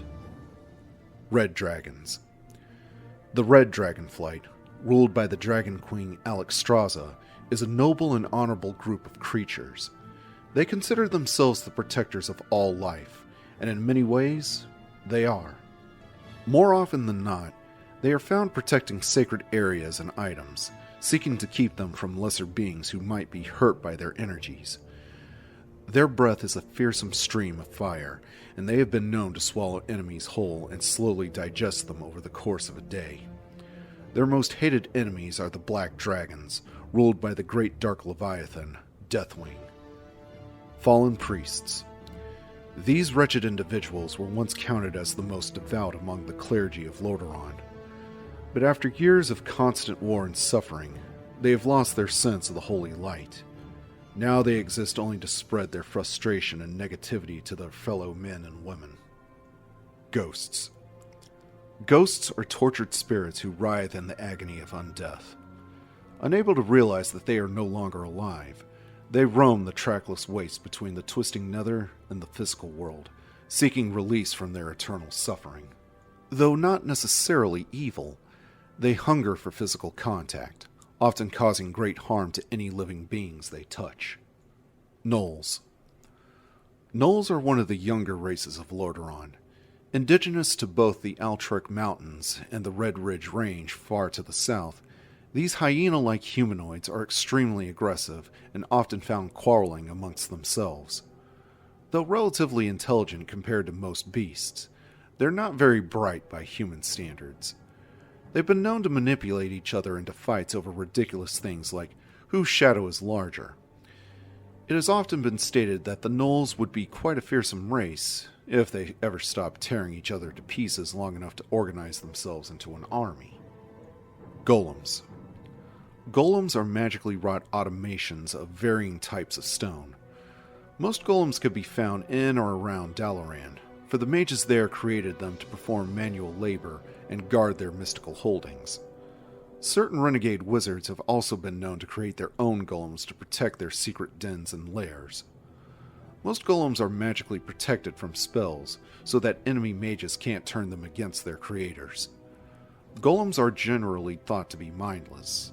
However, there have been documented cases of golems roaming freely, without their masters to control them. Where these vagabond constructs go or what they seek is a complete mystery. Kobolds. Kobolds are a race of sniveling rat-like humanoids who infest the deep tunnels of the Alterac and Red Ridge Mountains. Cowardly and pathetic by nature, they can be riled to action when backed into a corner. Kobolds have limited intelligence and usually try to stay away from populated areas where other, larger races dwell. Murlocs. Though relatively new to Lordaeron, it is purported that Murlocs are actually a very ancient race of Azeroth. These creatures have steadily been moving inland from their oceanic dwelling places, even adapting to freshwater lakes and rivers in order to populate areas they would not normally be found in. Though they continue to inhabit more areas of Lordaeron, their supposed intelligence is debatable due to the fact that their guttural language is impossibly difficult to decipher. However, their use of weaponry and uncanny fighting abilities imply a rather sinister, radical intellect. Nerubians. The Nerubian Spider-Men once ruled over the kingdom of Azjol Nerub that stretched like a giant web beneath the desolate glaciers of Northrend. However, Ner'zhul the Lich King crushed their dark empire and sent them skittering into the Arctic wastelands. Though there are a few pockets of Nerubian warriors left, they still seek to gain vengeance upon Ner'zhul and reclaim their subterranean kingdom. Ogres. Ogres are one of the few races that are not actually indigenous to Azeroth. They were actually brought from the world of Draenor during the First War a generation ago. Ogres are not the stupid, lumbering, two-headed beasts that they once seemed to be. In fact, many of the Ogre Lords have rallied the remnants of their people that were scattered when the Horde fell.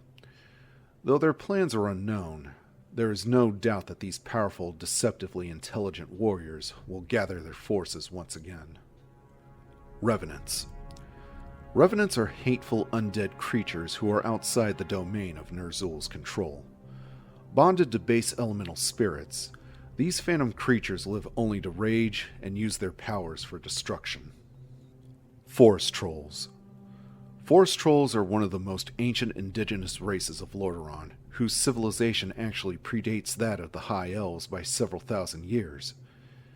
They are vile creatures for the most part, practicing voodoo, ritual sacrifices, and in some cases, though never documented, cannibalism.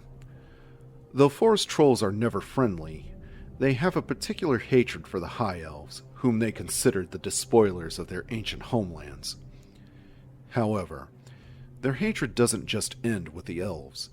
They hold all of the races in contempt, and will only work with others if it means the possible elimination of a more hated enemy. The forest trolls worked briefly with the Orcish Horde during the Second War, but quickly abandoned their Orcish allies after the Horde's defeat. Ice Trolls. Like their evil forest troll cousins, Ice Trolls revel in carnage and wickedness.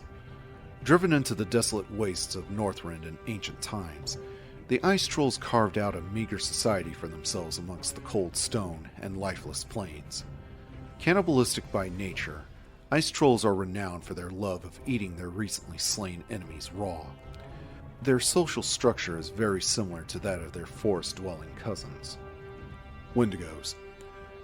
The indigenous Wendigos of Northrend are exceedingly voracious creatures. Solitary by nature, Wendigos rarely live amongst others of their own kind. Cannibalistic and savage, these hulking fur-covered humanoids are highly territorial and do not take kindly to intruders stumbling into their hunting grounds. Wizards. Though most contemporary human and high elven mages bow to the sovereignty of Dalaran and the Kirin Tor, there are a great many who choose to delve into the secrets of magic by themselves. Considered to be non-sanctioned renegades by the Kirin Tor, these rogue mages strive to expand their knowledge of magic and spellcraft beyond the constraints of what most other wizards believe to be safe or morally acceptable. Wolves. Wolves are indigenous to many parts of Azeroth. They live on every known continent and have a wide variety of subspecies and social habits. Though most wolves are hostile towards humans and demi-humans who encroach upon their territories, there are a few unique wolf packs who have befriended demi-human counterparts, such as the orcs, for example. The creatures of Kalimdor. Corrupted treants. These wretched tree creatures were once proud and mortal defenders of Ashenvale Forest. Yet when the Burning Legion invaded the world in ages past, its demonic energies corrupted many of the ancient treemen and drove them into the shadow. Now these tortured creatures live only to spread their corruption and hatred of all living things. Black Dragons. Though the Black Dragon flight was nearly annihilated in ages past, a few of the evil creatures have made their homes in the dry, desolate wastes of the Barrens. With their lord Deathwing either missing or dead, the Black Dragons seek to appease only themselves. The creatures are immensely powerful and cruel, and revel in mortal suffering. The Black Dragons are the enemies of every other dragonflight, especially the great red dragons of Lordaeron. Green Dragons. The enchanted ethereal green dragons live only to serve the forces of nature and uphold the balance between mortal creatures and the ever-evolving world. The Green Dragonflight, ruled by the dreaming goddess Ysera, holds a special love for the Night Elves and their druids. Though most green dragons live within the mystical dimension known as the Emerald Dream, a few of the graceful creatures still roam the shadowy paths of Ashenvale Forest. Centaurs. Legend holds that the primitive barbaric centaurs are actually the bastard offspring of the night elf demigod Cenarius. Whether or not this is true, it is certain that they are the very embodiment of savagery and brutality. These horsemen ceaselessly terrorize the barrens of Kalimdor and to maraud the villages and cities of the land's indigenous peoples. The Tauren claim that the centaurs have always existed to scourge the land. Furbolgs. Furbolgs are hulking, simple-minded bearmen who live within the savage corners of Ashenvale Forest. Although they have no special love for war or murder, their tribes have become increasingly hostile as of late. The Night Elves, concerned by the once peaceful race's condition, have attempted to help the Furbolgs settle their tensions. But the mighty bearmen retreat ever further into their territories and fall deeper into the rage that is overtaking their race. Harpies. These vile-winged women live only to cause mischief and sorrow. Hailing from the windy Stone-Talon Mountains, the Harpies are masterful at ambushing hapless caravans and foolish travelers alike. Salamanders. The subterranean beasts share a common ancestry with the mighty Kodo beasts. However, they have adapted to life beneath the earth by evolving a number of natural defenses and abilities. Kodos. The giant, slow-moving Kodo beasts of the Barrens are one of the most intriguing species of Kalimdor. Though gentle and ponderous by nature, these mighty beasts become fierce enemies when threatened or attacked. Many Kodos hold a special bond with the benevolent Tauren race. It is said that some rare Kodos are bound to the spirits of the sky and storm. Thus the Tauren have legends about those that they call lightning lizards, thunder lizards, and stormwalkers. Whether or not these behemoths actually have supernatural powers remains to be seen. Mutant Murlocs. Though Murlocs abound along the rugged coastal regions of Kalimdor, there is a mutant strain of the race that has emerged in recent months. Though it is unclear what has caused the creature's strange mutations, many agree that something dark and sinister is awakening deep beneath the raging maelstrom. The mutant Murlocs have been so corrupted that they have been known to turn on their own brethren under duress. Owlbears. These lumbering, misshapen creatures are beloved by the Night Elf druids and treants alike. They are benevolent by nature, but fearsome when roused or angered. Though they stay away from populated areas, they are often found in the serene glades around Mount Hyjal. Quillboars. Quillboars are a race of primitive boar men that have razor-sharp spines protruding from their muscular, hunched backs. These resilient, fearless creatures inhabit the central barrens of Kalimdor in the labyrinthine maze of thorns called Razorfen Downs. Sludge Beasts.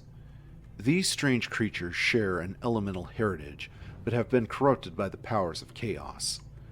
Now they exist as tortured masses of semi-sentient goo.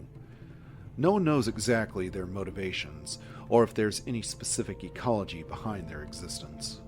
Spiders. Though many scholars believe that all spiders trace their roots back to the ancient kingdom of Azjol-Nerub, the giant spiders of Kelimdor have made a claim to the shadowy corners of Ashenvale Forest. Though not necessarily evil, wild spiders can become fearsome opponents if they feel their nests have been defiled. Satyrs. Satyrs were once night elves who practiced the magical arts in the days before the War of the Ancients. These magically corrupted night elves, having given themselves over to the will of the Legion, have become terribly cursed. Though they retained a portion of their magical powers, their bodies were warped and twisted into those of beasts. Now the satyrs exist only to harry their hated night elf cousins and obey the will of the Legion, which they believe will one day return. Vultures. These avian creatures are found throughout the Barrens, seeking carnage upon which to feed. The molted scavengers have been known to aid the vile harpies from time to time, drawn by the promise of freshly slain flesh and blood.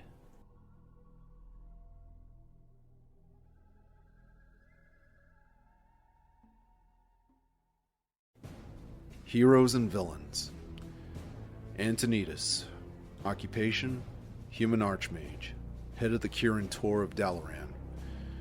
Affiliation: the Kirin Tor. Age: 71. Antonidas is the head of the Kirin Tor, the conclave of wizards that rules over the magical kingdom of Dalaran. This venerable archmage is reputedly one of the most powerful wizards in the world.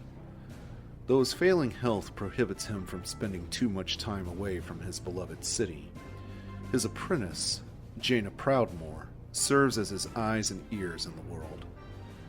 Antonidas looks forward to the day when he will hand his power and mantle of leadership over to Jaina, who he feels will make a most impressive archmage. Archimond. Occupation: Eredor Overlord of the Legion Forces. Affiliation: the Burning Legion. Age: unknown. Archimond the Defiler was one of the first demons to rally behind Sargeras when the Burning Legion was formed.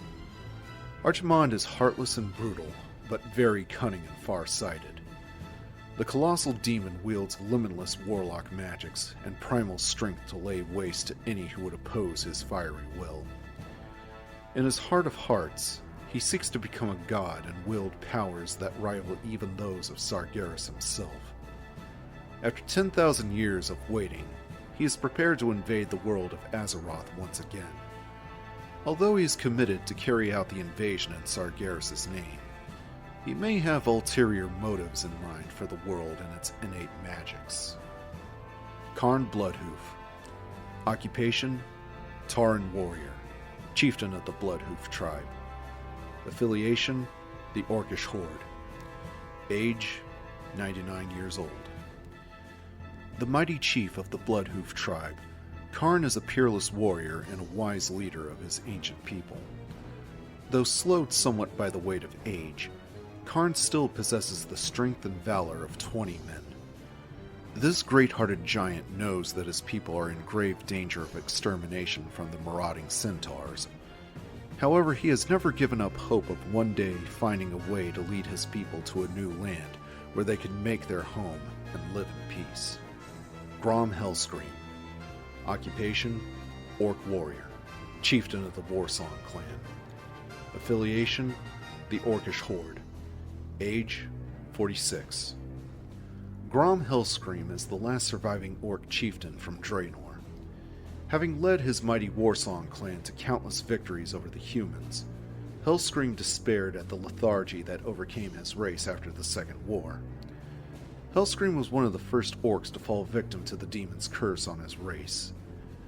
He has struggled with the rage and bloodlust within his heart for many long years. Now under Thrall's visionary idealistic leadership, Hellscream believes that he and his people can finally be freed from the demon's corrupting influence. Illidan Stormrage. Occupation: Night Elf Demon Hunter, former sorcerer. Affiliation: none. Age: 15,032. In the dark days before the War of the Ancients, Illidan was one of the first non-highborn practitioners of magic. Though his older brother, Firion, warned him that magic was an evil, corrupting power, Illidan steadfastly refused to give up on his coveted art. Over time, the noble night elf lost his soul to a dependency for magic's chaotic energies. Though Illidan used his dark powers to aid his brother against the demons of the Burning Legion, he ultimately betrayed his people by siding with the evil Queen Ashara and her followers. After the war ended and the landmass of Kalimdor was shattered forever, Illidan created a new well of eternity to ensure that his coveted corrupting magic would not disappear from the world. For his sin, his brother Firion commanded that he be chained beneath the earth for all time. Illidan has remained caged in darkness ever since. Jaina Proudmoore. Occupation: Human Sorceress, Special Agent of the Kirin Tor. Affiliation: The Alliance. Age: 23.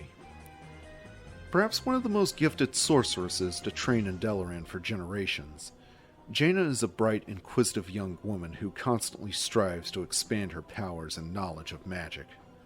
Her father, Admiral Proudmoore of Kulturis, was one of the great heroes of the Second War. Jaina feels constant pressure to live up to her father's name, but wishes only to study and follow her path of magical investigation. Like Arthas, Jaina was deeply hurt when her affair with the young prince ended. However, she never let her disappointment interfere with her studies or her rigorous investigations. Her mentor, the Archmage Antonidas, had claimed that she may be the greatest sorceress humanity has ever produced. Kel'Thuzad. Occupation: Human Necromancer, Leader of the Cult of the Damned. Affiliation: The Undead Scourge. Age: 58. Kel'Thuzad was one of the greatest archmagi of Dalaran. He was one of the members of the Kirin Tor and a dear friend of the Archmage Antonidas. However, his lust to delve into the dark arts of necromancy made him an outcast amongst his fellow wizards. Heeding the call of the godlike Lich King, Kel'Thuzad traveled to Northrend and offered his soul to Ner'zhul. The Lich King commanded the Dark Wizard to create a cult that would facilitate the creation of a grand undead army. Kel'Thuzad used his powers and vast fortune to found the Cult of the Damned, a sinister group that would bring Ner'zhul's dark will to fruition. Manaroth. Occupation: Demon King of the Pit Lords. Affiliation: The Burning Legion. Age: unknown. Manaroth, the Destructor, is a being of pure hate, malice, and rage. He is the ultimate living engine of destruction, seeking only to raze and murder everything in his path. It has been speculated that he has some significant ties to the Orcish race, and that he may be the original source of their bloodlust and corruption, but this is yet to be proven. Manaroth has waited 10,000 years to return and finish the job he started during the War of the Ancients. Now at last, his time for vengeance has come. Malfurion Stormrage. Occupation: Night Elf Archdruid. Affiliation: The Sentinels. Age: 15,032. Furion was the first Night Elf to oppose the evil Queen Ashara and her demon-worshipping Highborn. He, along with his brother Illidan and the demigod Cenarius, led the battle against the Burning Legion during the War of the Ancients. He was the first to forsake magic and adopt the tenets of Druidism. He has been the spiritual leader of the Night Elves for over 10,000 years, and has worked to safeguard his people's fragile culture, even from within the trance-like state of the Emerald Dream. Muradin Bronzebeard. Occupation: Dwarven Prospector, former ambassador of the Iron Forge. Affiliation: The Alliance, Explorers Guild of the Iron Forge. Age: 221. Muradin is the brother of King Magni Bronzebeard of the Iron Forge. During the dark days of the Second War, Muradin served as the liaison between Lordaeron and the dwarves' realm of Khaz Modan. While at the court of Lordaeron, Muradin befriended the youthful Arthas and taught him how to master fighting blades of every type. Muradin was one of the first dwarves to establish the Explorers Guild, a group dedicated to the archaeology and exploration of the unknown world. Though Muradin rarely has a chance to visit Cosmodan or Lordaeron anymore, he is a firm supporter of the dwarves' alliance with the humans. Prince Arthas. Occupation: Human Paladin, Crown Prince of Lordaeron. Affiliation: The Alliance, Knights of the Silver Hand. Age: 24. The only son of King Tyrannus, Arthas is an idealistic, yet somewhat rash young man who dreams of one day succeeding his father as King of Lordaeron. Arthas became an apprentice paladin at 19, and has served as a favorite pupil of Uther the Lightbringer ever since. Though Arthas loves the kindly Uther as an uncle, he longs to take command of his own destiny and become a hero like those brave veterans who fought the orcs during the Second War. Despite the heartache he felt when his brief affair with the sorceress Jaina Proudmoore came to an end, Arthas has remained remarkably committed to his roles as both the Prince of Lordaeron and as a holy paladin. He has a deep reverence for the holy light and wants nothing more than to safeguard his beloved people from harm. Thrall, son of Durotan. Occupation: Orc Shaman, War Chief of the Orcish Horde. Affiliation: the Orcish Horde. Age: 24. Thrall is the only son of the Orc chieftain Durotan, who was killed by assassins during the First War. As an infant, Thrall was found by human soldiers and raised as a slave and gladiator. Educated and trained in the arts of war, Thrall yearned for freedom and a chance to know his own people. The inexperienced Thrall escaped from bondage and set off to find others of his kind. Thrall found the lethargic orcs and vowed to free them from their imprisonment and their demonic curse. Studying the orcs' ancient rites of shamanism, Thrall learned how to wield the fury of the storms and earth. He succeeded in rallying his people and freeing them from the human internment camps. For his honor, optimism, and courage, Thrall was unanimously elected to be the new war chief of the Orcish Horde. Tichondrius. Occupation: Nathrazim Dreadlord.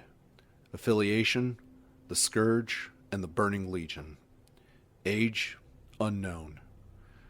Tichondrius the Darkener is an insidious demonic dreadlord who revels in shadow and suffering.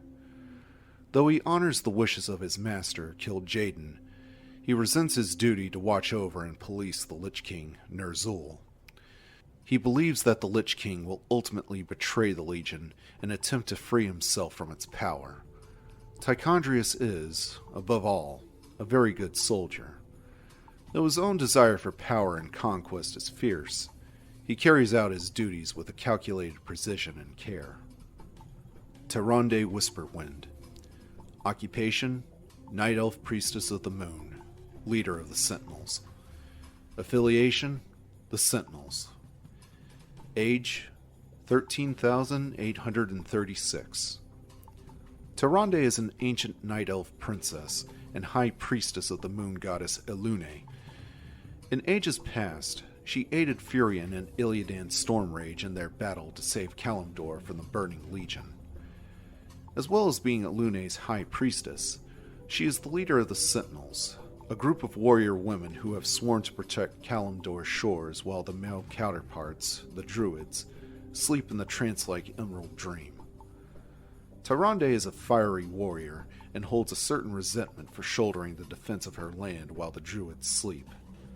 Her undying love for Furion's Stormrage has given her strength and courage enough to face the centuries alone and uphold her sacred charge to defend Kalimdor from any threat.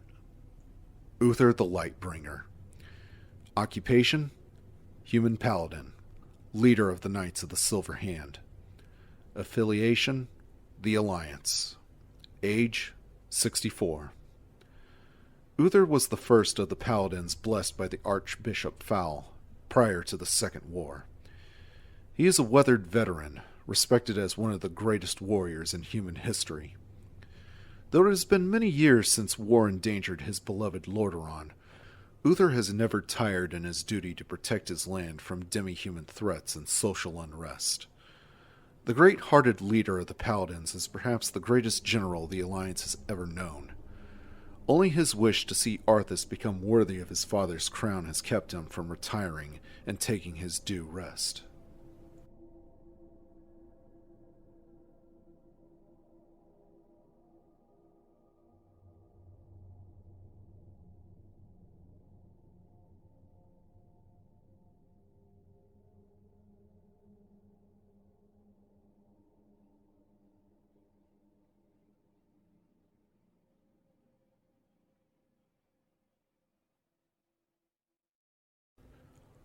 Book 4 The Frozen Throne. Chronicle. Many months have passed since Archimond and the Burning Legion were defeated at the Battle of Might Hyjal.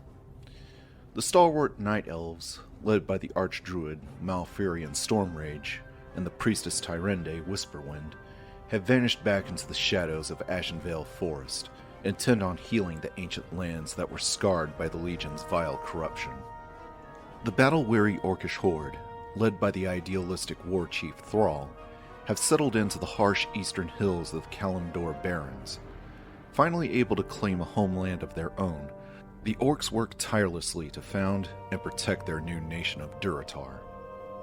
The human survivors of Lordaeron, under the command of the sorceress Jaina Proudmoore, have also settled along the eastern coast of the Barrens. The island citadel of Theramore was erected to safeguard the ragtag remnants of the failing human alliance.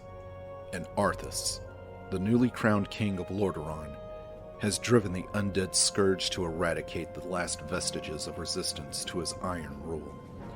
His kingdom, the once proud bastion of human might and nobility, has now become a plagued realm of death and sorrow. Now, driven by haunting visions of the frozen throne of Icecrown, Arthas plans to tighten his grip over the rest of the world. Still, one dark soul remains at large, for in some shadowed corner of the world, the wayward creature known as Illidan's Stormrage plots and waits. New Orc units and structures. The Shadowhunter, a cunning hero that is adept at healing magics and voodoo curses.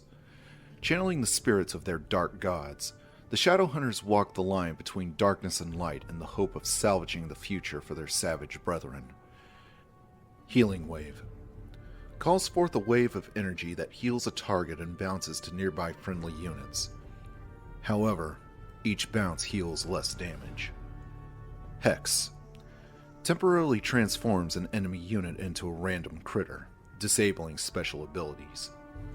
Serpent Ward summons an immobile serpentine ward to attack the Shadowhunter's enemies. Big Bad Voodoo turns all friendly units invulnerable in an area around the Shadowhunter. The Shadowhunter himself doesn't turn invulnerable, however, as this is a channeling spell. Troll Batriders, light-flying unit with incredible perception. Good at destroying buildings, the fire-obsessed Troll Batriders are often used as reconnaissance for the Orcish horde. Unstable Concoction causes a powerful explosion that deals damage to nearby enemy air units. Liquid Fire flings a volatile liquid that causes buildings to take damage over time. Buildings that are currently taking damage from liquid fire cannot be repaired, and the attack rate of affected enemy towers is reduced. Tauren Spirit Walkers, mystical Tauren casters with ethereal forms, which allows him to avoid physical damage. Believed to be the ill omen of a coming age, White Tauren are held in near reverence by their people, often becoming reclusive priests who wander the land in search of kindred spirits. Spirit Link links the spirits of several friendly units together so that the damage to one unit will be shared to some extent by all units linked to it. Disenchant removes all buffs from units in an area and deals damage to summoned units. Ancestral Spirit allows a Spirit Walker to resurrect a dead non-hero Tauren. New Orc Structures. Voodoo Lounge a shop from which any unit that has an inventory can purchase items. The items available are dependent upon what level of upgrade your Great Hall has, as well as what buildings you currently have. Heroes can also sell unwanted items to any item shop. New Orc upgrades. Troll Berserkers. Troll Headhunters may now be upgraded into Troll Berserkers, which are tougher and have the Berserk ability. Like Headhunters, Berserkers benefit from Troll regeneration. Reinforced Defenses. Upgrades Orc burrows and watchtowers to have fortified armor. Burning Oil. Drenches Demolisher ammo in burning oil, causing Demolisher attacks to light the ground on fire and burn enemy units. New human units and structures. The Blood Mage. A mystical hero adept at controlling magic and ranged assaults. Though still technically members of the Alliance, the Blood Elves have begun to turn to the darker parts of magic, abandoning the water and frost spells of the Kirin Tor for the fire and heat of what some people fear to be demonic magic. Flame Strike. Conjures a pillar of fire which damages ground units in a target area with its initial combustion, then deals damage over time for a short duration afterwards. Banish. Turns a unit ethereal and slows its movement speed. Ethereal creatures cannot attack, but they can still cast spells, and certain spells cast upon them will have a greater effect. Siphon Mana. Leeches the mystical energies of a target enemy unit over time. Summon Phoenix. Summons forth a heavy flying unit comprised entirely of flame. This fiery creature burns with such intensity that it damages itself and nearby enemy units. Has spell immunity and resistant skin.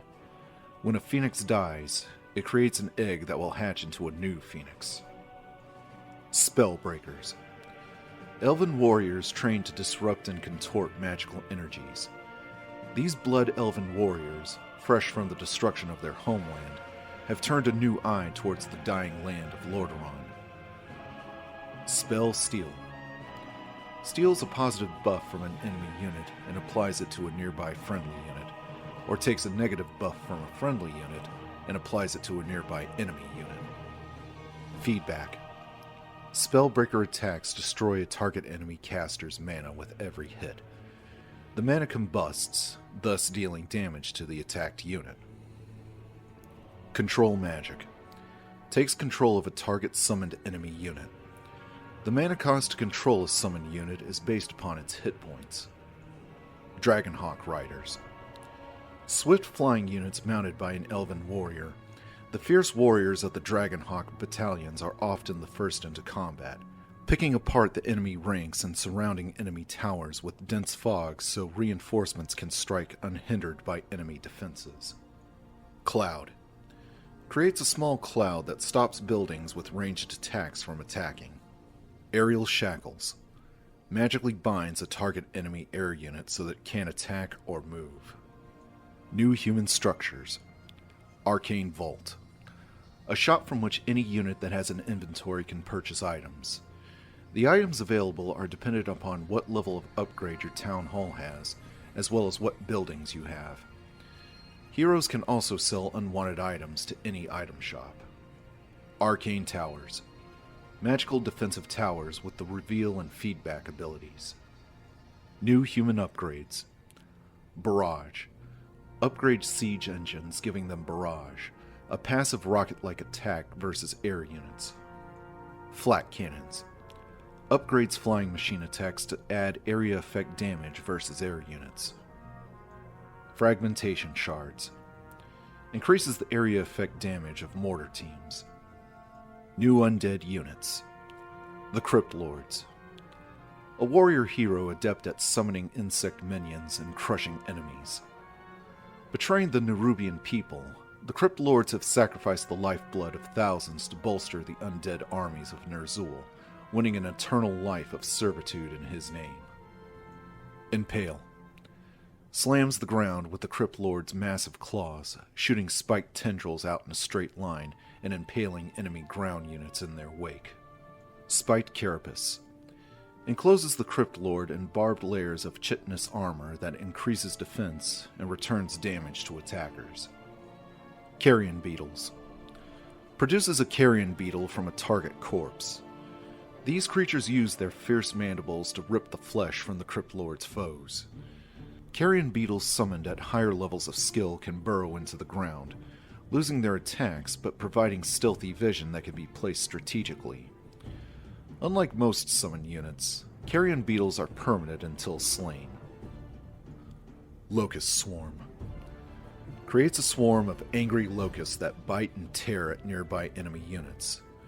As they chew the flesh of the enemy, they can convert it into a substance that restores hit points to the Crypt Lord. Obsidian Statue. Fortified statue that can regenerate the health and mana of nearby friendly units.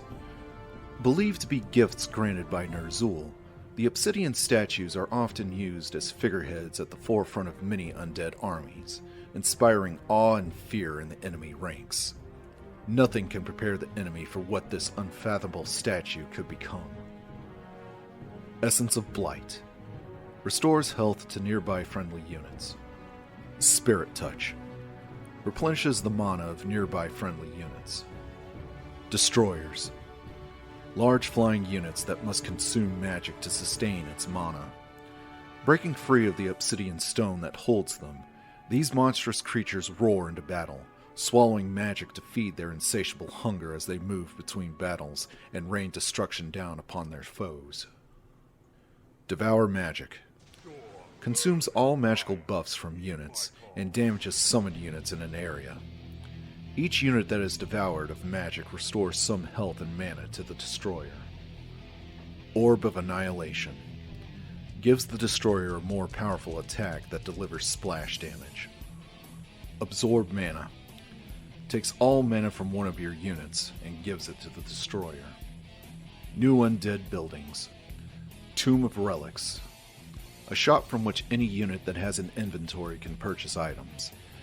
The items available are dependent upon what level of upgrade your necropolis has, and what buildings you have. Nerubian Tower. A ziggurat can now be upgraded into this tower, which deals cold damage and slows enemy units. New Undead Upgrades. Burrow. Crypt Fiends may now learn the Burrow ability. Allows Crypt Fiends to burrow into the ground, become invisible, and regenerate hit points at a faster rate. While burrowed, Crypt Fiends cannot attack. Exhume Corpses. This upgrade allows meat wagons to generate corpses like a graveyard. A new corpse is generated every few seconds and placed inside the meat wagon. Skeletal Mastery. Once Skeletal Mastery has been researched, one of the skeleton warriors spawned by the Raise Dead spell will be a skeletal mage. These mages fire piercing bolts of negative magic from their hands, enhancing the versatility of the undead army. Like skeleton warriors, skeletal mages can benefit from skeletal longevity.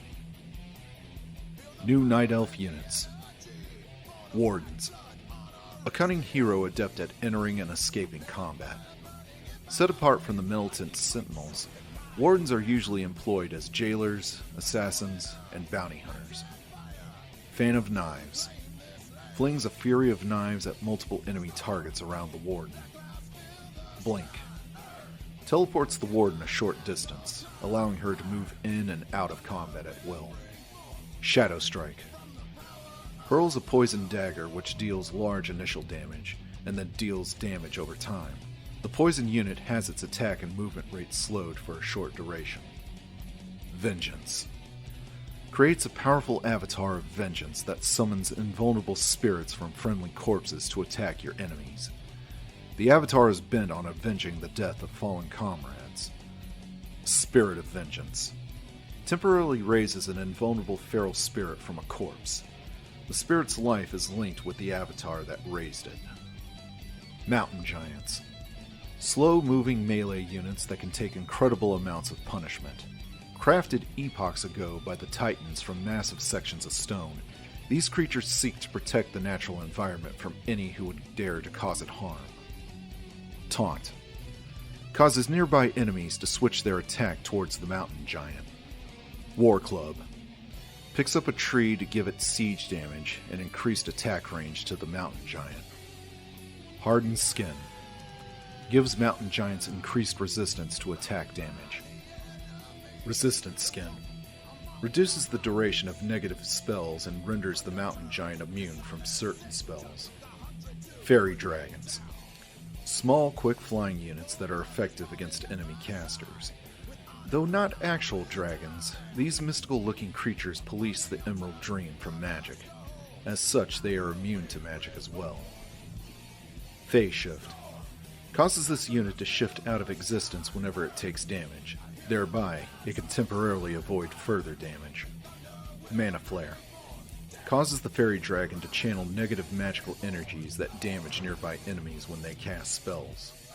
New Night Elf Structures. Ancient of Wonders. A shop from which any unit that has an inventory can purchase items.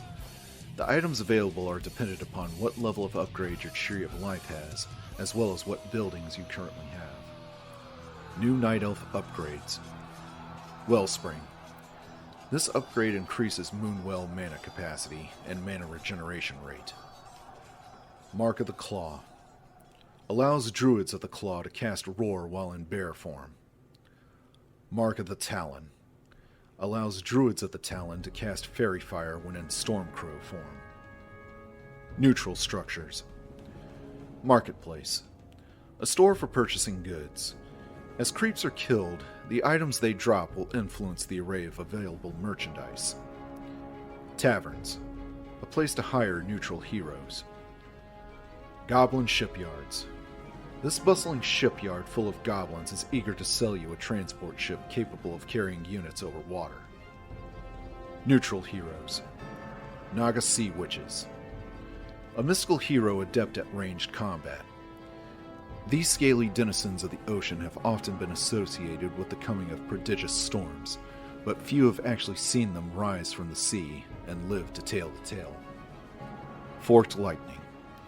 Calls forth a cone of lightning to engulf a target enemy unit, as well as other enemy units nearby. Frost Arrows. Adds a cold effect to each attack, thus slowing a target enemy unit's attacks and movement. Mana Shield. Activates a shield that uses the Sea Witch's mana to absorb damage. Tornado. Creates a fierce tornado that slows all enemy units and damages enemy buildings over time. Pandaren Brewmasters. A warrior hero that is exceptional at absorbing damage and melee combat. The Brewmasters of Pandaria have emerged from the bamboo forests of their ancestors to bring their unique fighting style and robust ales to the highest bidder. Breath of Fire. Breathes a cone of fire at enemy units, which deals damage. Units that have Drunken Haze on them will ignite and take burn damage over time. Drunken Brawler. Gives the Brewmaster a chance to dodge attacks and deal additional damage. Drunken Haze. Drenches a target enemy unit in alcohol, thus reducing its movement speed and giving it a chance to miss on attacks. Storm, Earth, and Fire. Splits the Pandaren Brewmaster into elements, forming 3 specialized warriors. If any of them survive until the end of their summon timer, the Brewmaster is reborn. Beastmasters. A warrior hero able to call forth the creatures of the forest to serve him. These lone wandering forest dwellers come from all backgrounds and cultures, seeking the essence of combat through the mimicry of wild beasts. Summon Bear. Summons forth a fierce bear to defend the Beastmaster. Summon Quill Beast. Summons forth an angry quill beast to the Beastmaster's side. Summon Hawk. Summons forth a proud hawk to scout for the Beastmaster. Stampede. Whips a herd of beasts into a panicked frenzy, sending them galloping towards the targeted area. Any enemy ground units who get in the way of the stampede will take damage. Dark Rangers. A cunning hero adept at manipulating opponents. Forcibly raised from the dead, the former Rangers of Quel'Tha Lost enjoy nothing more than sowing dissension and hatred within the enemy ranks. Silence. Stops all enemies in a target area from casting spells for a short duration. Black Arrow. Adds extra damage to attacks. Enemy ground units killed while under the effect of Black Arrow will turn into skeletons. Life Drain. Siphons health from the target to the Dark Ranger for a period of time, or until the affected unit moves out of range. Charm. Takes control of a target enemy unit. Charm cannot be used on heroes or on creeps who are too powerful. Pit Lords. A warrior hero exceptional at weakening enemies in melee combat. These massive demons take sadistic pleasure from instilling crazed terror and then slaughtering their enemies. Rain of Fire. Calls down waves of fire that damages enemy units in an area and deals damage over time. Howl of Terror. The Pit Lord lets loose a terrifying howl that reduces the attack damage of nearby enemy units. Cleaving Attack. The Pit Lord strikes with such force that he damages multiple enemies with his attack. Doom. Robs the target unit of its ability to cast spells and damages the unit over time until it dies. Upon its death, a powerful demon will spawn from its corpse.